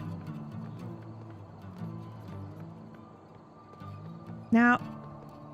Oh, where are you headed, by the way? Vacation?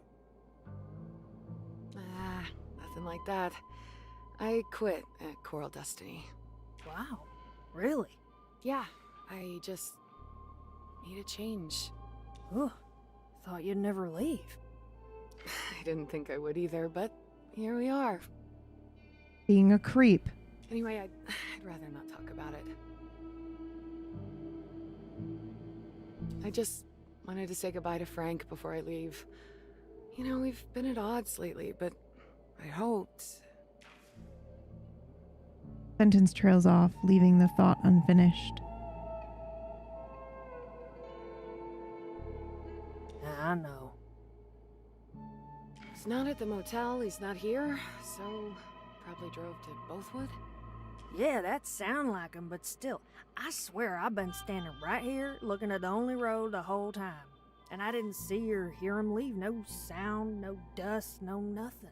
I went outside about an hour ago, maybe half an hour, talked to him. He was fixing to need his car and his blue pickup was still parked there. Blue pickup. Are they talking about the careless driver that you saw in the motel? Well, couldn't he have driven it the other way? Into the mine pit? I would have heard that for sure. She looks towards the pit. Besides, the fence is intact. Weird for sure, but it's Frank. There's always some sort of twist. They both fall silent for a moment. Hey, I know. Let's check the security camera footage. We'll see when and how he managed to disappear. If that wasn't gonna actually destroy my setup, I would have spit my coffee out because they're gonna see us breaking into Anita's car!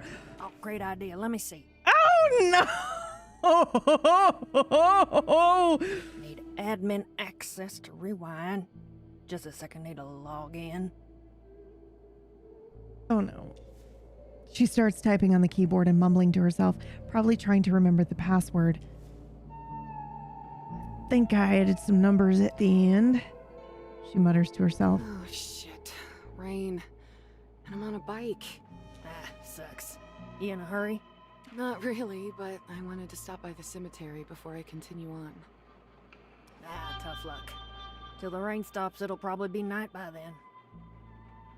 Yeah, not the best time to visit the cemetery. Oh, just my luck. Anyways, I'm logged in now. Want to come behind the counter? Oh, wait, I'll just angle the screen so you can see it. No need. I can see everything fine from here. Alright, let's rewind. There he is. Stop. It says 7:55 p.m. That's only half an hour ago. The careless driver and his blue pickup appear on the screen. Fast forward a bit. Alright, let's see. I'm gonna die! She fast forwards the video for no longer than a couple of moments, and the careless driver, as well as her pickup, disappear from the video. Wait, what? He just vanished. What? How? I don't know. What? There's no way. You must have misclicked or something. I didn't. Look, it says 8 p.m. right there. Oh! Go back a little. Maybe we missed something. Okay, let's go back. What? 7:50. She presses a button. 7:59. And here he is again. Played at half speed. Alright. She plays the same part at half speed. Unbelievable. 8 p.m. on the dot and poof. Oh my. She laughs My brother's nervously. nuts. I can't believe he hacked the security camera. Why would he do that? I don't know, but I bet he wasn't really even there before 8.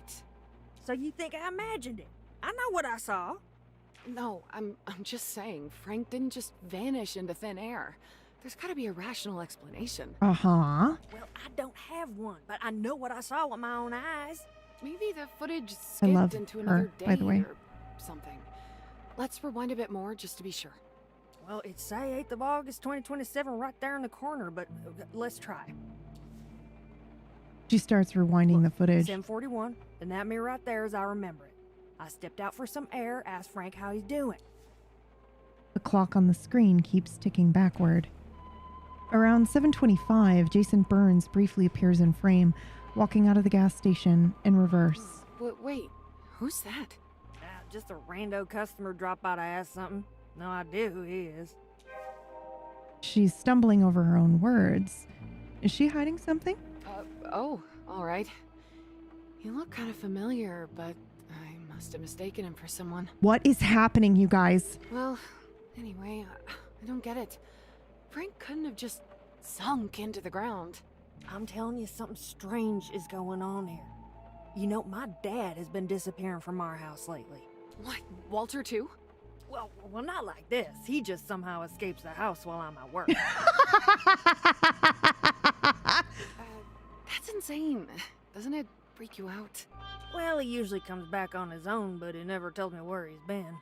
And I'm bloody worried something might happen. He's 86 after all. Oh, well, of course you're worried. That's crazy. Yep, he's done it again today. I asked Alex to look for him, but he's too busy with his project to leave the house. So as soon as that roadblock is down, I'm gonna close here and go look for him. But how does he exit the house on his own? I don't know. We got a fancy new door, we boarded up the windows, but it doesn't help. Pops has a secret way of just disappearing. Alex has some theories. You boarded up the windows? You've locked your dad in the house? Don't get me started on Alex and his theories. Yeah, I know. But Frank disappearing like this? Even Alex would be dumbfounded. She looks towards the screen. Come on, it's not some paranormal thing. Frank's messing with us. I'm sure he's swapped the footage or something. Uh-huh. Even if he swapped the footage, how do you explain he's there at 7:59 and gone at 8? I don't know, but it's the only thing that makes sense. I've known him all my life. He's up to something. Brothers, right? Always pulling something. Yeah, no kidding. You never know what you're gonna get with him. I love how I'm just standing here listening to this. And somehow they always manage to get away with everything. Tell me about it. They drive you crazy, but you can't help but care about them. Right. You try to look out for them, but they never listen, yet they expect you to be there when things fall apart. True. To be fair, Frank was there for me for 7 long years after Mom died, while we were living at the motel. I was a difficult teenager, let me tell you, so you have to give him that. But ever since... She falls silent for a moment. Yeah, it changed him. You know, Ever he's a since good what? mechanic, but lately it's been a pain working with him. Ever since what? Do these buttons work? Perfect. Ever since what happened? I'm nosy!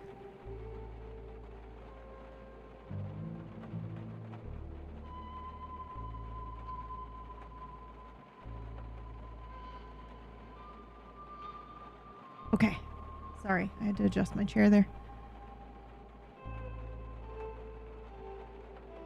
There's no such changes with Alex. He's been the same old lunatic he's ever been. A few more wrinkles, a little less hair. That's the only changes I see in him.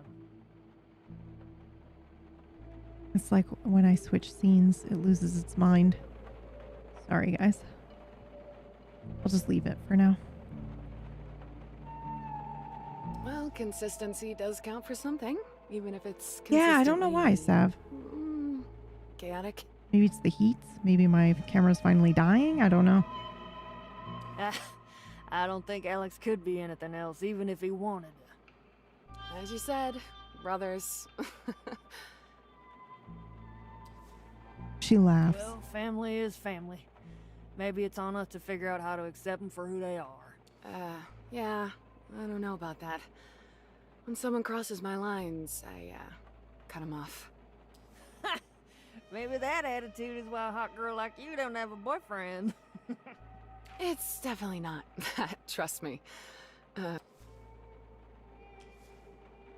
I'm far from being a girl, Max. Oh, come on, take the compliment. I'm 9 years older. I wouldn't complain about being called a girl. So, what's the reason then? I just haven't really been looking for a boyfriend. What about you? Anyone special? Whew, I wish. If only I could have found someone decent and respectable. Pops would be so proud. She trails off suddenly, leaving an awkward silence hanging in the air. Hey, do you ever look back on something you did and wonder if you were wrong? Even though you thought it was the right choice at the time? Well, I keep asking myself if I made a mistake every day since I quit. No, not like that. I mean, something bigger. She frowns. Bigger than uprooting your entire life? I don't know. Feels like I'm already free-falling as it is. I mean, something you'd rather people never know about, even if you had good reasons. Ooh, Max. Sometimes it feels like the truth does more harm than good, but keeping it quiet for too long, that's tough, or at least for me.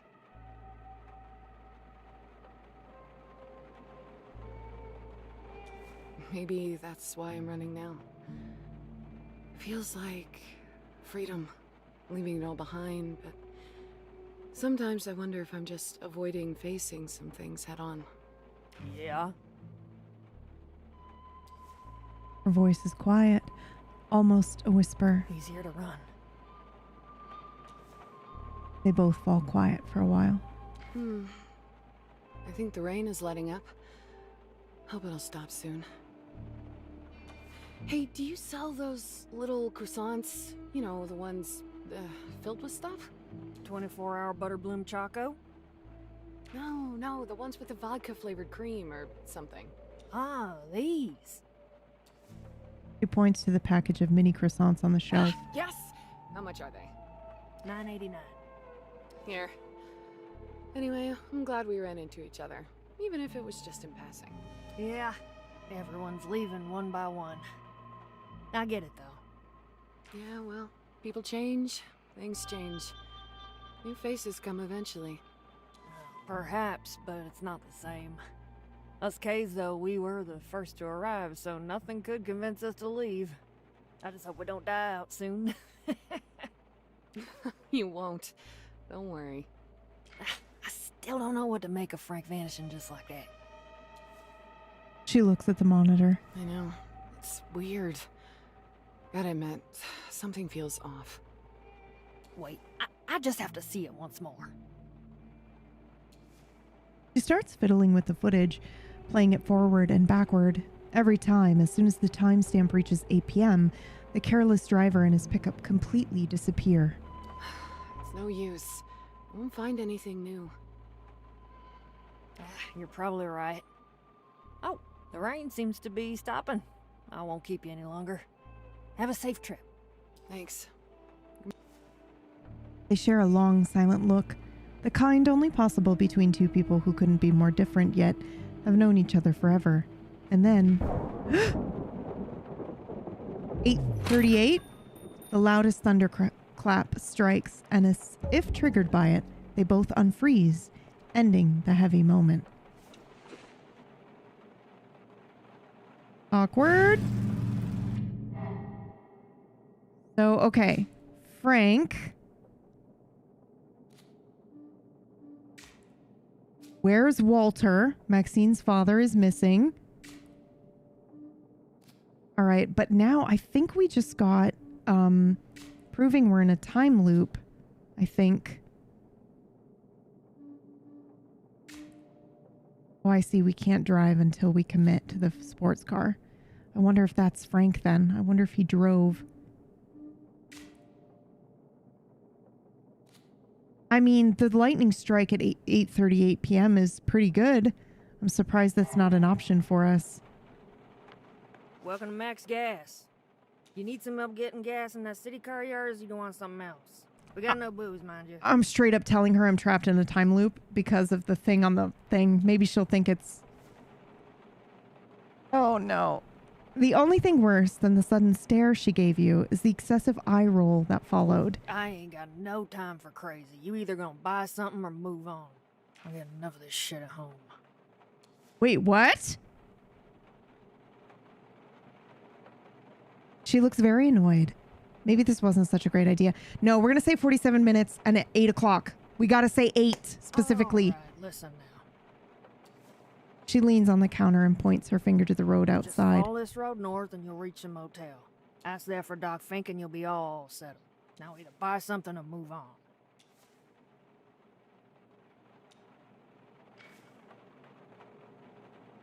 Fuck. Do you know Jason Burns? She flinches. Pardon me, who now? You know, the dumper. Oh no, he was here today at around 7:30. A small, nervous laugh escapes her mouth. You know how many folks wander around here in a day? I don't know, 3 or 4. Anyway, we say everybody's heard of the dumper around here. The look she gives you could, curdle milk, like you just dumped something grotesque right there in front of her. Listen here, I don't know this fella, don't know him. End of story. Now are you buying something or you just here to ruffle my feathers? Fine, give me a 24-hour Butterbloom Choco. $9.89. Well, that's a pretty normal emotional response for simply not knowing who you're talking about. Something's going on here and she's hiding it. Dang it.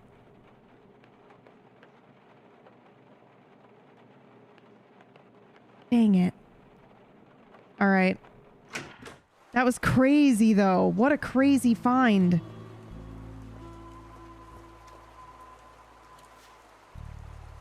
Ooh, right, the notebook we got.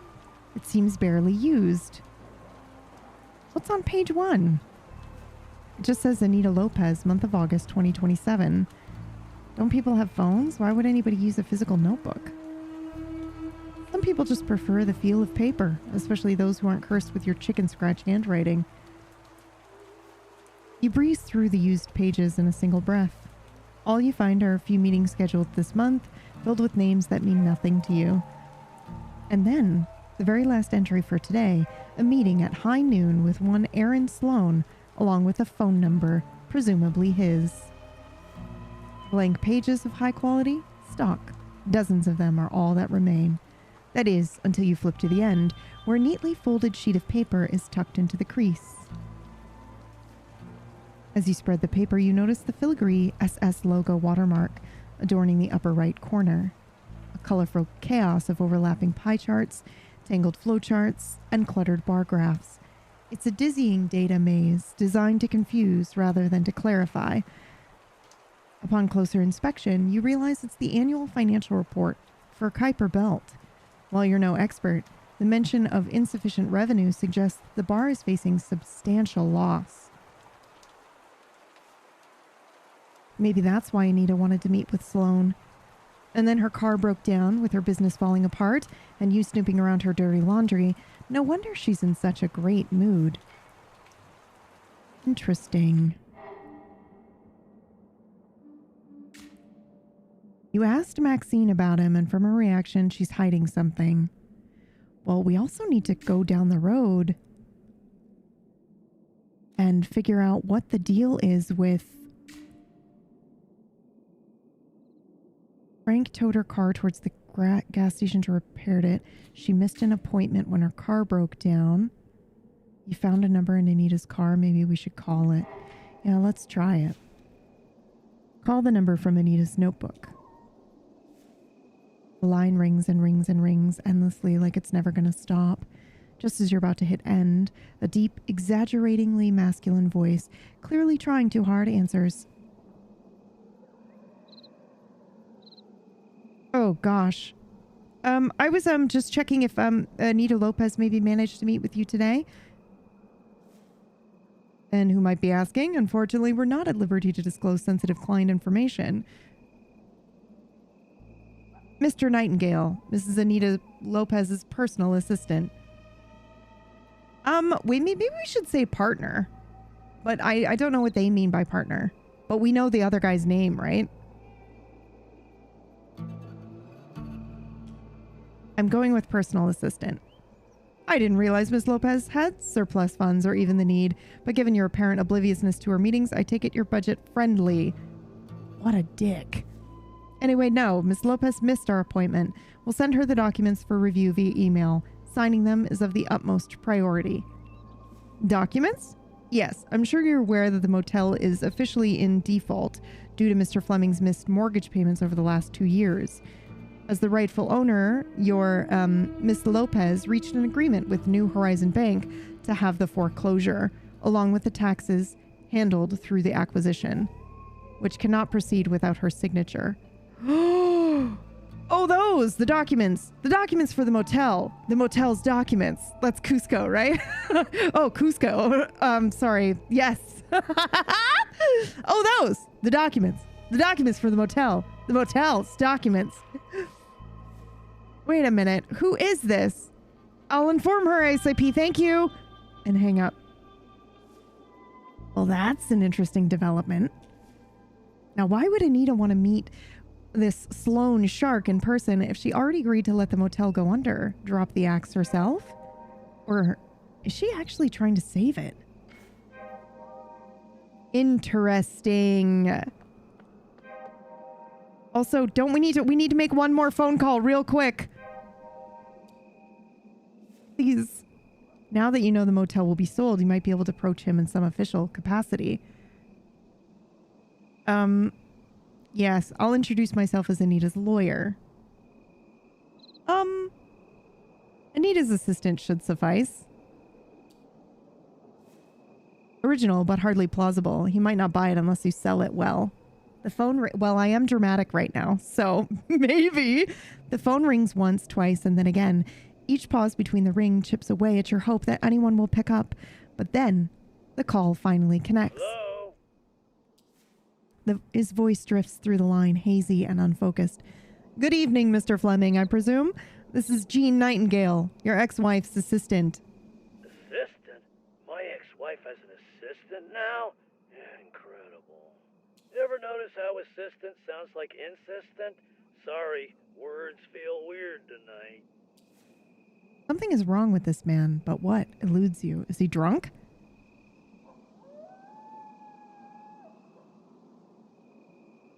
I know, Cousin Calvin sounds exactly like that after his breakfast of champions. Oh, what? I have to click this.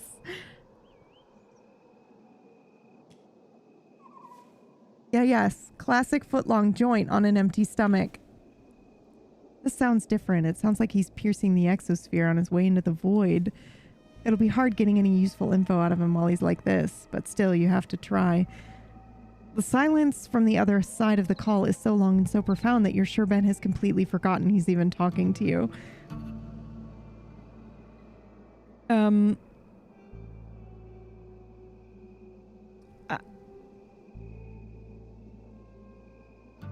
I'm really sorry to hear that you're losing the motel. It feels like I'm losing it too. Thanks, I guess. Silence falls, weighted and uncomfortable, punctuated only by the sound of him clearing his throat, stalling, maybe, or just trying to find the right words. Where's this coming from? I mean, yeah, it's possible. Actually, let's call it probable. Very probable. My boss told me to swing by and pick up her remaining items that are still at the motel. Her items? You mean the stuff in the boxes, what she left behind? It's in the lost and found room. Should be a yellow box with blue markings. Thanks a lot. I'll be sure to sing your praises to the boss. Just leave me alone already. He hangs up. Rude, sure, but you got what you need. No harm done. We did it!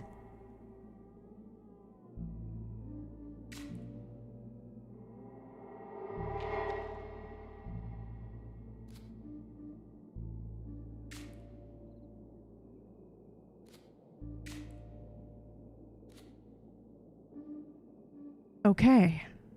I'd say that was an incredibly successful day, you guys.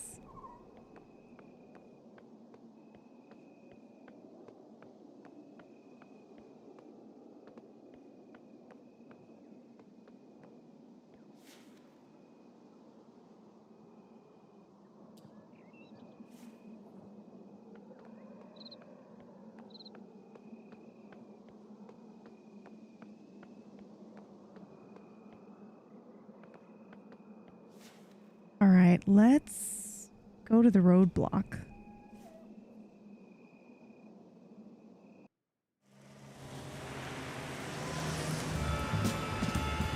It's gonna happen. Are we gonna... Is it the end? Yes!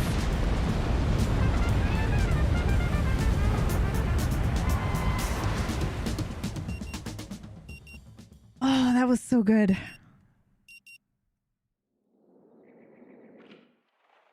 Still with me, Mr. Harrow?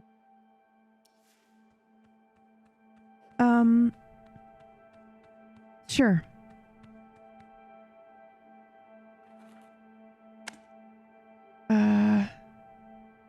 Yes, sorry, and I have to go right Mr. now. Harrow, please.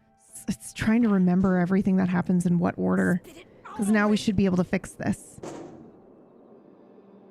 Ooh, spy on her to catch a memorable moment? I mean... You could pick a less conspicuous approach, or at least do it from afar. Like from that bench over there. Alright, well, I'm going to fix the vending machine first. Sure. Give it a go. Let's do it!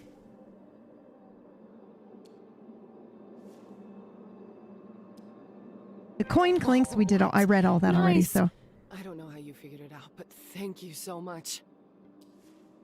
She takes one long sip from the plastic cup and savors the moment. As you don't say anything, she soon interrupts the silence. Here. She raises the cup as if making a toast. Strangers fixing machines. Nice. Oh, wow. Speaking of strangers, I'm Riley. Oh, we got her name. Eugene. Nice to meet you. So, first session?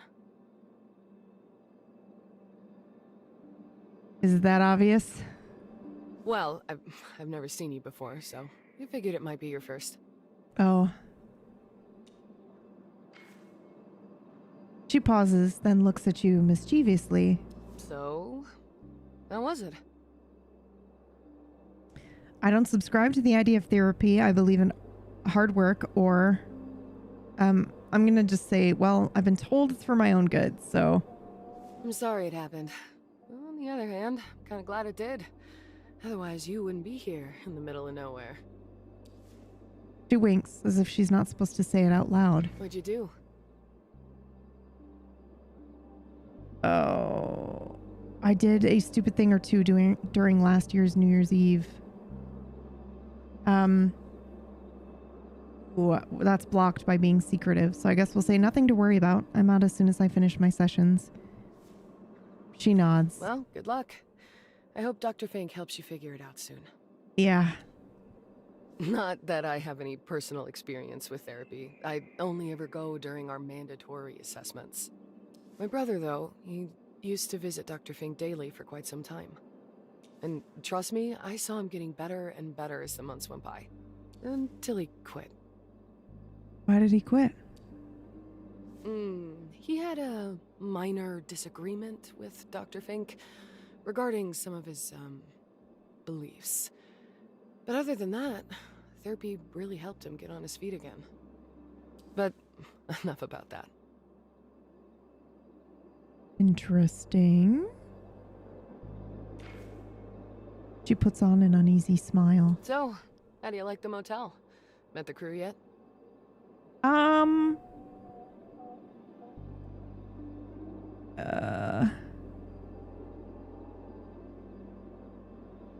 Just It's Robin, the receptionist. There's also Uncle Ben. He's the owner, and Robin's father. Okay, good to know, good to know, good to know. Aunt Anita was around until a year or two ago, but she's not a part of the place anymore.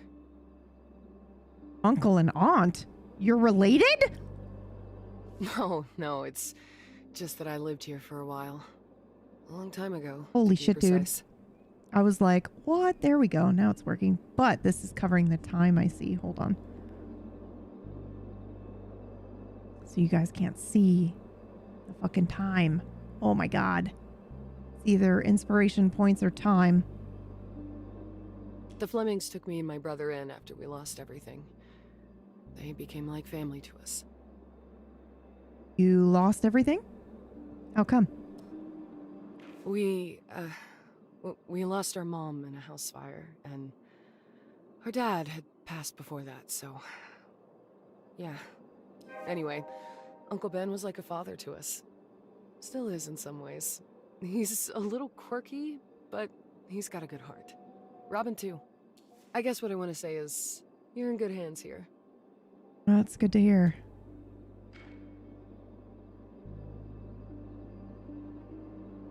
I have a question about Anita. Actually, I'm going to go for Fiery Sky. Have you ever seen the sky suddenly turn red in these parts? You mean when there's a rocket launch? What? She looks at your face, noticing your confusion. You must have heard of Coral Destiny, right? It sounds familiar. She nods, obviously happy that you would know at least something about the world around you. Well, Coral Destiny operates a spaceport not too far from here. And when there's a rocket launch, you can see the whole sky ablaze with this mesmerizing red hue, like a portal to another world. Even from here, it looks amazing. And your timing couldn't be more perfect. There's a launch scheduled for tonight at 8:45. Unless... She looks towards the dark clouds gathering on the horizon. They may call it off because of the storm, but I doubt it. I have a feeling they won't cancel it, but are you going to watch it is interesting. Not this time. I have other plans. Well, this was fun and all, but gotta go. Thanks for the coffee. She turns around and leaves. Holy heck.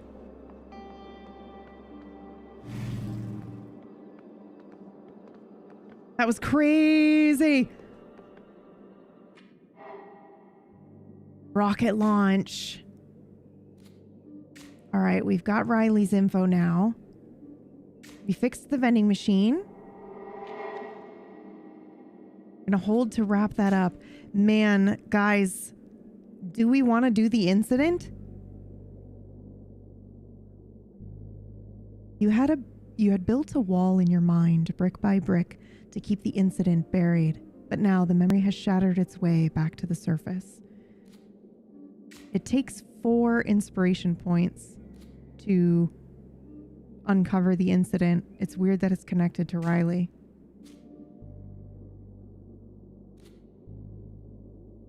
That's weird. That's super weird. I feel like it's too soon to do that.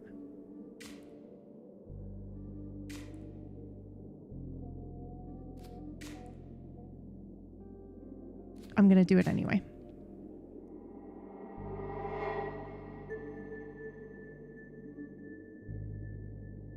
Dr. Fink's analysis of your dream was the key. His words recontextualize your entire breakdown. The pattern is now blindingly obvious, and you're left wondering how you ever mistook this deliberate self-sabotage for an accident. You should talk with him about this. Cool. All right, now we know where Anita's stuff is, though, technically, even though we knew where it was anyway.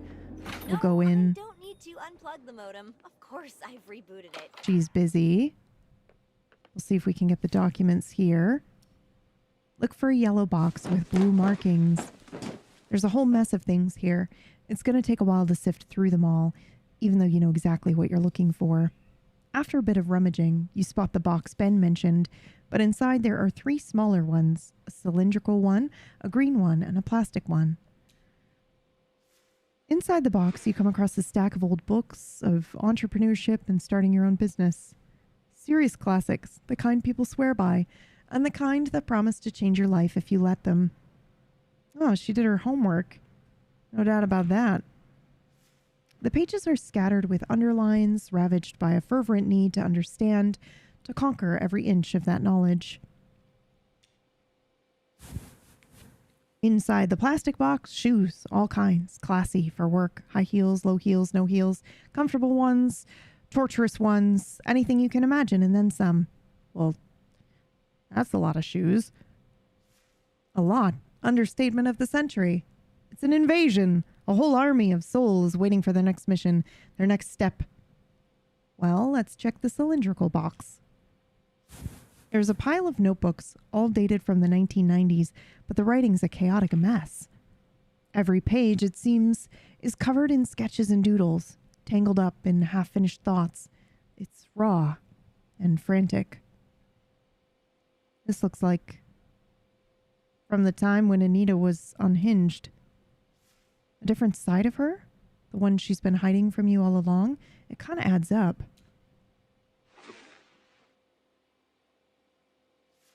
You do your best to sift through the jumble of barely legible text. It's a disordered mix of thoughts, ideas, and dreams all thrown together, impossible to follow, like a tangled thread. Every now and then, certain words or phrases jump out, screaming for attention amidst the chaos. Read the passage where the word hope is repeated. Some words are unreadable, but you manage to piece enough together. Hope.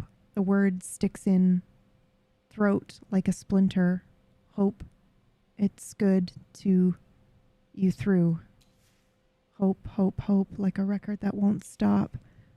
Hope's a trickster, a liar. It gives, then rips away. I hate it. She was in a really dark place. Like you would have done any better if you were in her shoes. I examined the pages with Ben's name. This is horrible, by the way. Just like reading this lady's diary. It's all over the place. His name was scrawled everywhere, like she was trying to exorcise him or summon him back. On one page, his name is in a heart, retraced in ink over and over until the lines bled together. On another, it's struck through so many times that the paper tore. And then there's the page where his name is written again and again, no spaces, just a relentless chain of letters. Like she couldn't stop. Like she had to get it out, all of it, until there was nothing left. Almost like a mantra. Maybe he was a lighthouse, bright, guiding yet blinding, just as much a beacon as he was the fog that swallowed it. A place of safety, sure, but also a place you'd run from when the light got too harsh. I look at the passage titled Not Alone. This one looks organized, stripped down, almost clinical, like it's been transcribed from somewhere else. Not alone. And that's what we want you to understand. You might feel like the world has left you behind. It's okay if all you feel is anger, sadness, or nothing at all. But know this, there are hands that will hold you, voices that will speak when you can't, and shoulders that will carry you when your strength is gone. You're not alone. Not here. Not now. You might believe it yet, but we're here. And we're not going anywhere. Together, we keep turning right. Ugh. I would hate having to rely on somebody else. Always alone, always self-reliant, and look where that got you. The drawings alongside the text are a strange mix. Hollow, despairing faces, and suns that beam across in time. Hi, honey. Hi. Do you want to come say hi?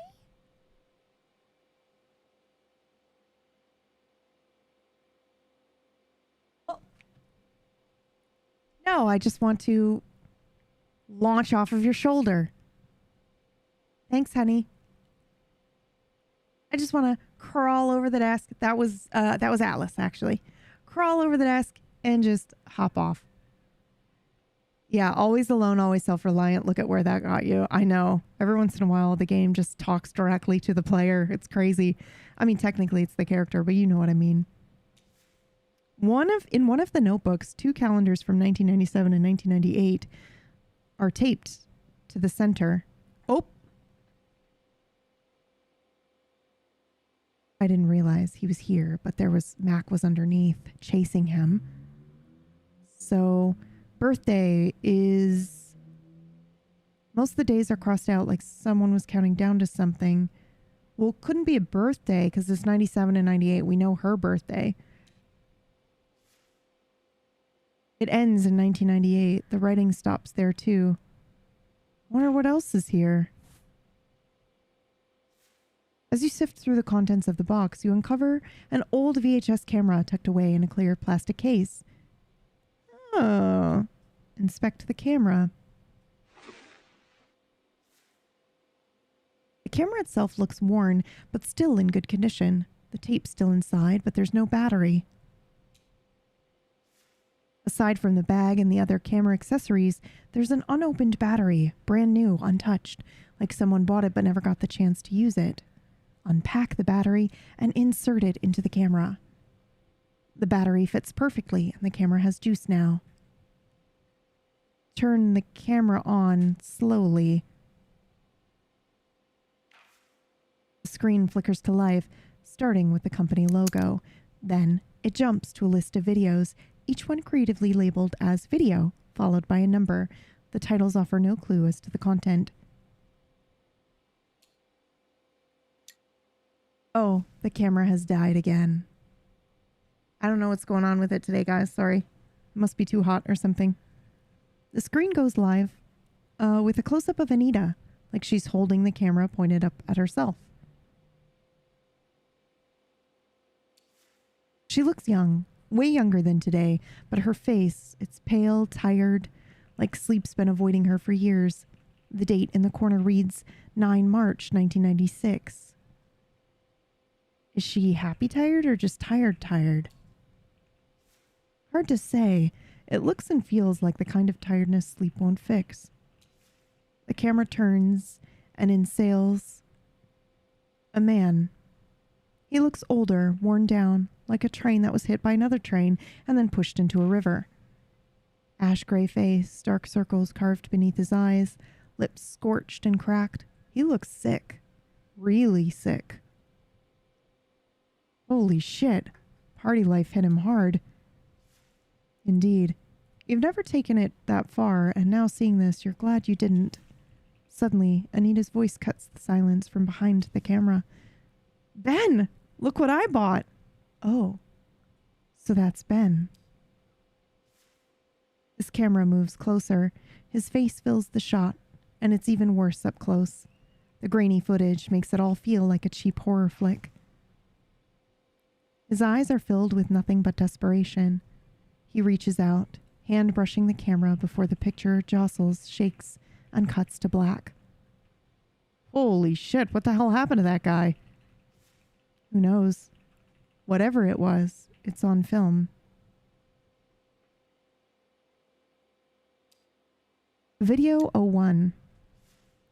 The small screen and low resolution barely let you see all the details, but after a few moments you realize it's a wedding recording.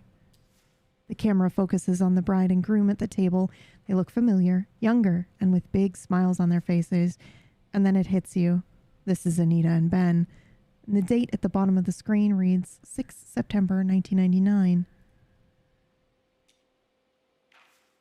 The cameraman moves through the banquet hall, weaving between guests, trying to capture the atmosphere and the people gathered there.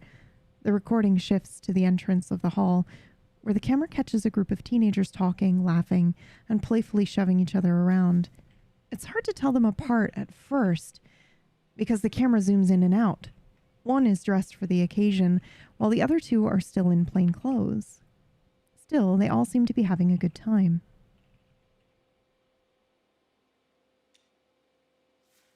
Suddenly, shouting erupts and the camera swings to an obviously drunk man stumbling toward the teenagers from outside. The well-dressed kid walks to the man and tries to calm him down. Mr. K, please, they did nothing wrong. Maxine, Alexander, get out of here. You don't belong with this lot. Ooh, the two of them bolt, leaving the well-dressed kid behind. Walter snarls at him. And you Anderson Bow, stay away from my kin, you outlander scum.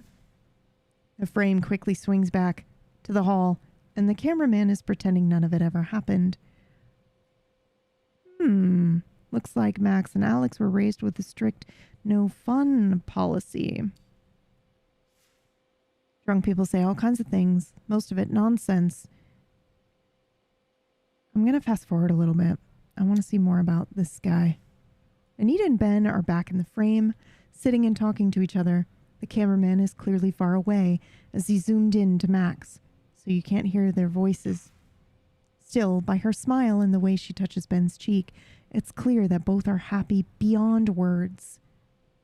He kisses her on the forehead and hugs her affectionately.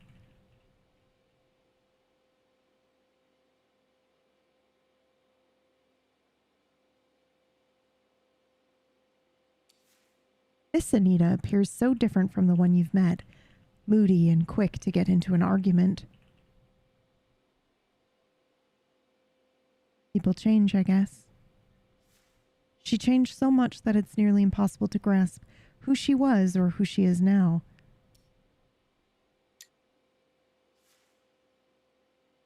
I watched the footage named Video 02. An entrance to a large building appears on the screen.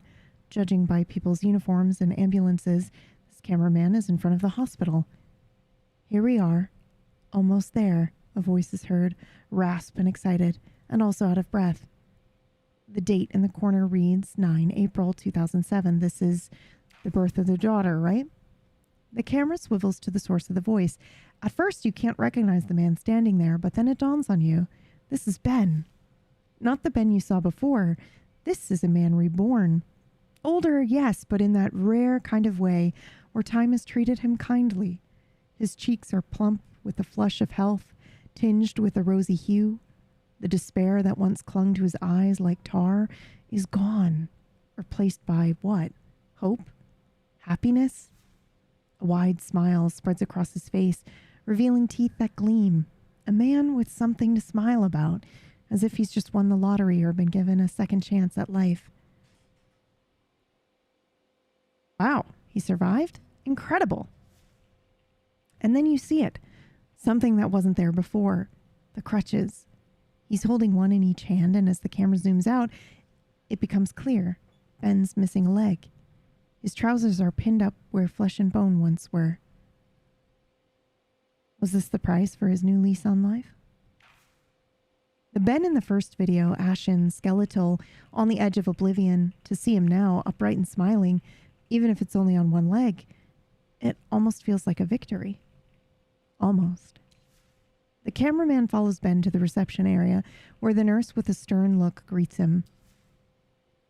I'm sorry, in which room is Anita Fleming? I'm Ben. Sorry, her husband. His voice is shaky and happy. The nurse's face brightens with a warm smile as she shares the room number and directions to get there. As he strolls down the dim hallway, a hauntingly familiar melody hums from his lips, something you haven't heard in ages.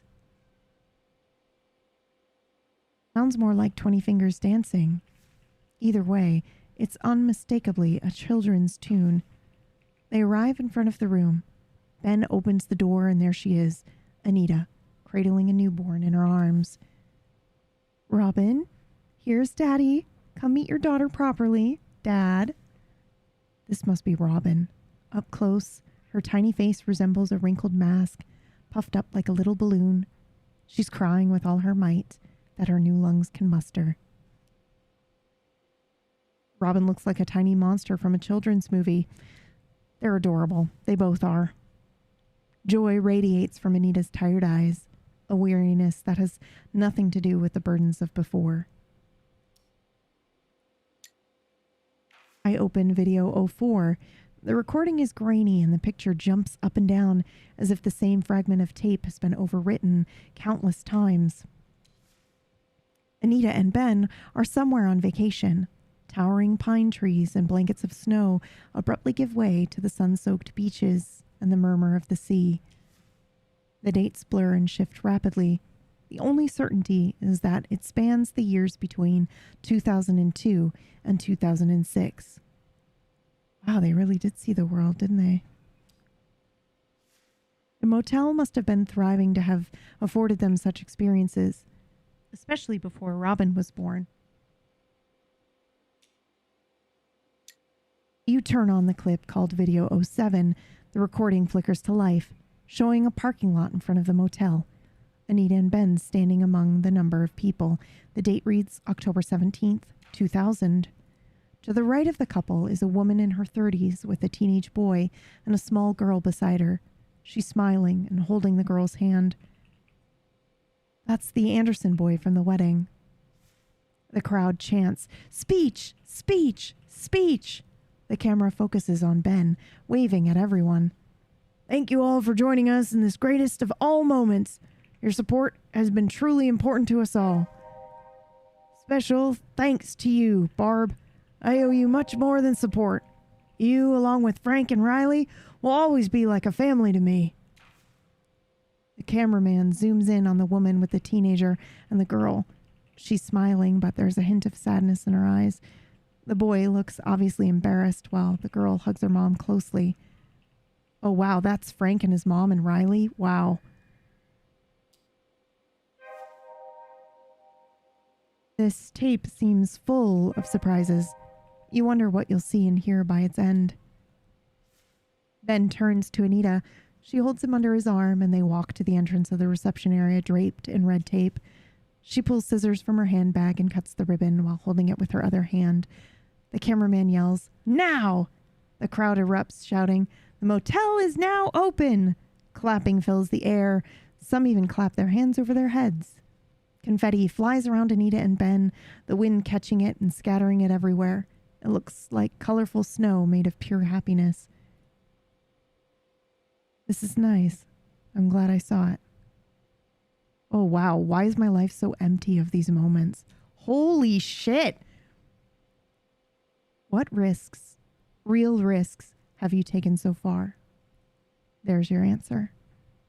Yo! Run Video 08. Anita stands surrounded by a group of people. Ben is nowhere in sight. No familiar faces here. The ambience also looks out of Rue Valley. The date in the corner reads 22 August 1998. Looks like a graduation ceremony. This doesn't look like an ordinary school, though. One of the people, you've never heard him or seen him before, clears his throat to get everyone's attention. As silence falls, he waves to the cameraman. The recording shakes as the cam guy adjusts something off screen. Suddenly, a song starts playing, muffled like it's from a portable speaker. This song sounds familiar. It stirs something deep within, a distant echo of bygone days. Familiar, yet foreign. Boy, I love it if one of these songs we can play in the jukebox. He turns to Anita. This is a special moment for you, and for all of us as well. I'm proud to give you a reminder of how far you've come since you first came to us. He hands her a small box. Anita gazes at it with a smile, humming along to the song's melody. I hope she opens it. Anita opens and takes out a small plastic token. That's the same thing she was holding in her hand tonight and fiddling with. Oh, sobriety token. As she smiles, the speaker says, "And don't forget, when the going gets tough." The whole group shouts, "Turn right!" They start clapping and embracing Anita. I didn't expect this. Anita turns to the camera, waving the token while the song increases in volume, and nothing now can be heard over the melody. What is going on here? What kind of ceremony is this? What does that token mean, and why does she still have it so many years later? Turn right, I've heard that phrase before. You encountered it when you rummaged through her notes. Maybe you should look for more info about it. Play Anita's song! I told you! Yes, bitch.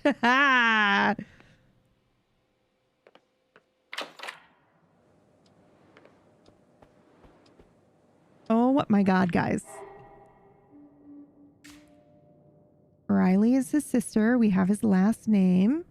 Does that mean we've got Riley's last name as well? We do.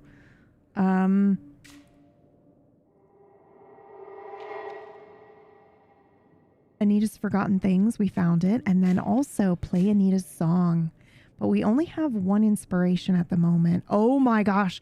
We touch the piano and play it. Oh my God. I have to be honest, you guys. Like, I don't know what order you may have experienced or what another playthrough gives, but this feels so good. This has felt so good. Okay.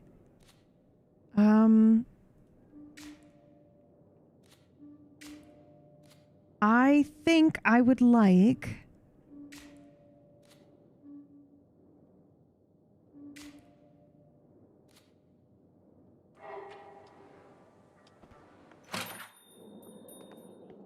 Wow, we're learning so much. Okay, it's 8:10.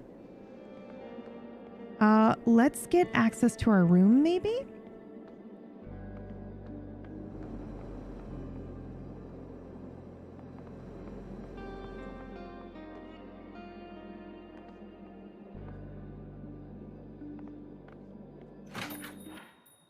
And pass some time? Are you ready to check in now, Mr. Harrow?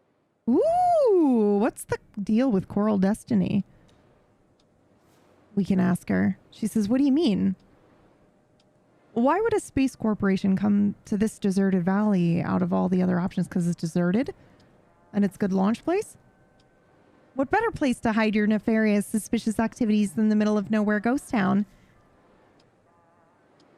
Oh, it has something to do with latitudes and longitudes being closer to space? A scientist from Destiny gave a lecture on it at the town hall, but I wasn't that desperate. You were a fool if you thought the locals would know, or even be able to guess, the real reason for the corporation's presence here. Whatever the case, it did make a difference. Their employees began moving in, new businesses opened, and overnight, Bothwood's a vibrant place again. I mean, they mostly stick to themselves. Their kids don't go to our schools, but man, it's nice to see some new faces. It seems like they're hiding something. Don't know. Maybe.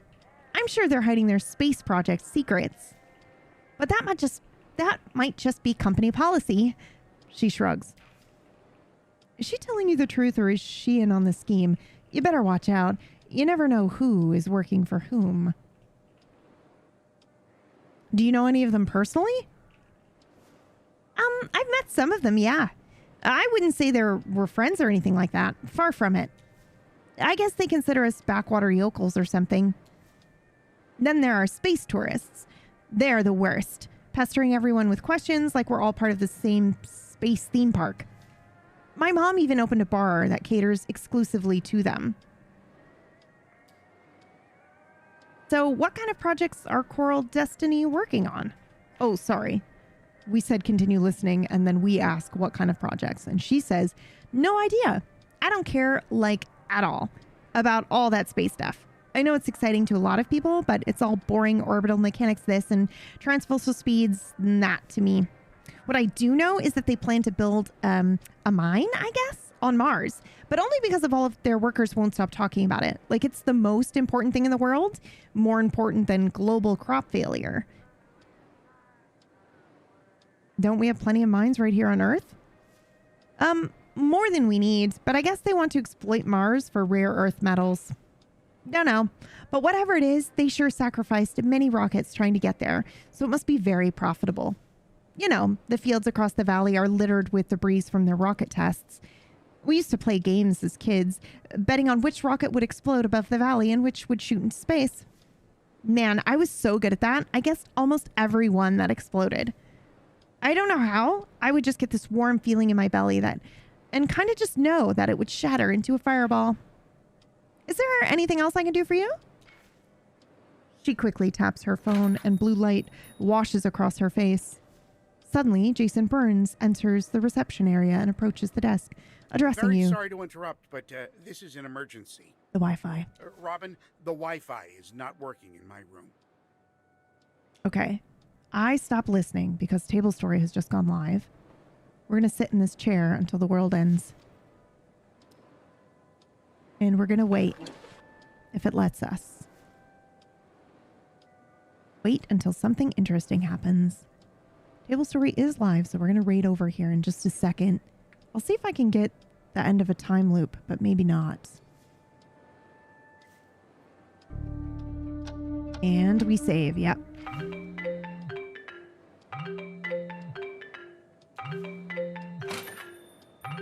He leaves at 8:15.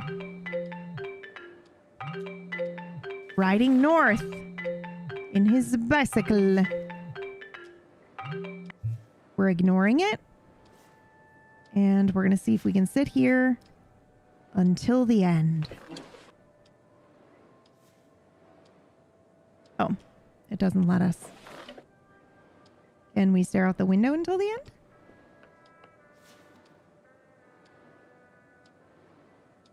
Until the loop ends. Perfect.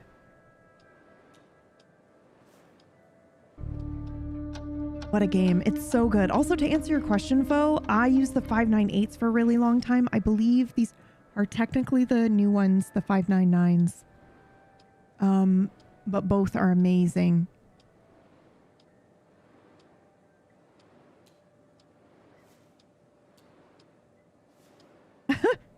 Four. We're counting all the bushes out there before the loop ends. I have the same ones. I love them. They are actually single-handedly the most comfortable pair of headphones I've ever owned. So much so that when my 598s started to kind of fall apart, I got the, I just got them again. I've had these for like 5 years, I think.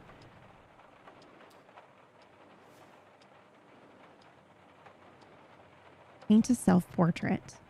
Don't worry, guys. We're going to raid in just a second. Just going to try to see if we can get this loop to end. You try to follow the outline of your non-existent reflection in the window, but it soon evolves into an unrecognizable area of smeared grease. Okay. Well.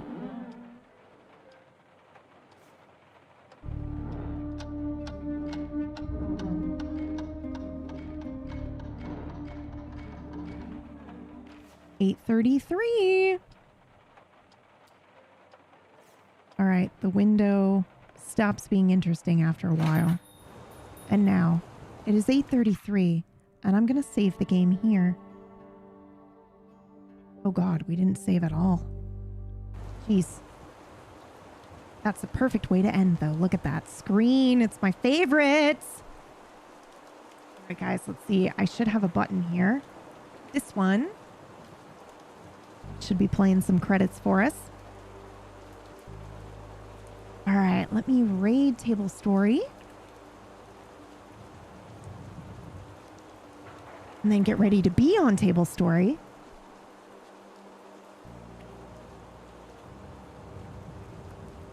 This is our shit, you guys. Thank you so much for being here. Thank you for the subs and the resubs. Thank you for that sub bomb at the beginning. I'll see you guys in like 5 minutes over on Table Story. What a game! What a game! And then, of course, oh, not tomorrow, because tomorrow's Wednesday, and I don't stream on Wednesdays, but Thursday for more of this game. Oh, I don't know if I can wait that long.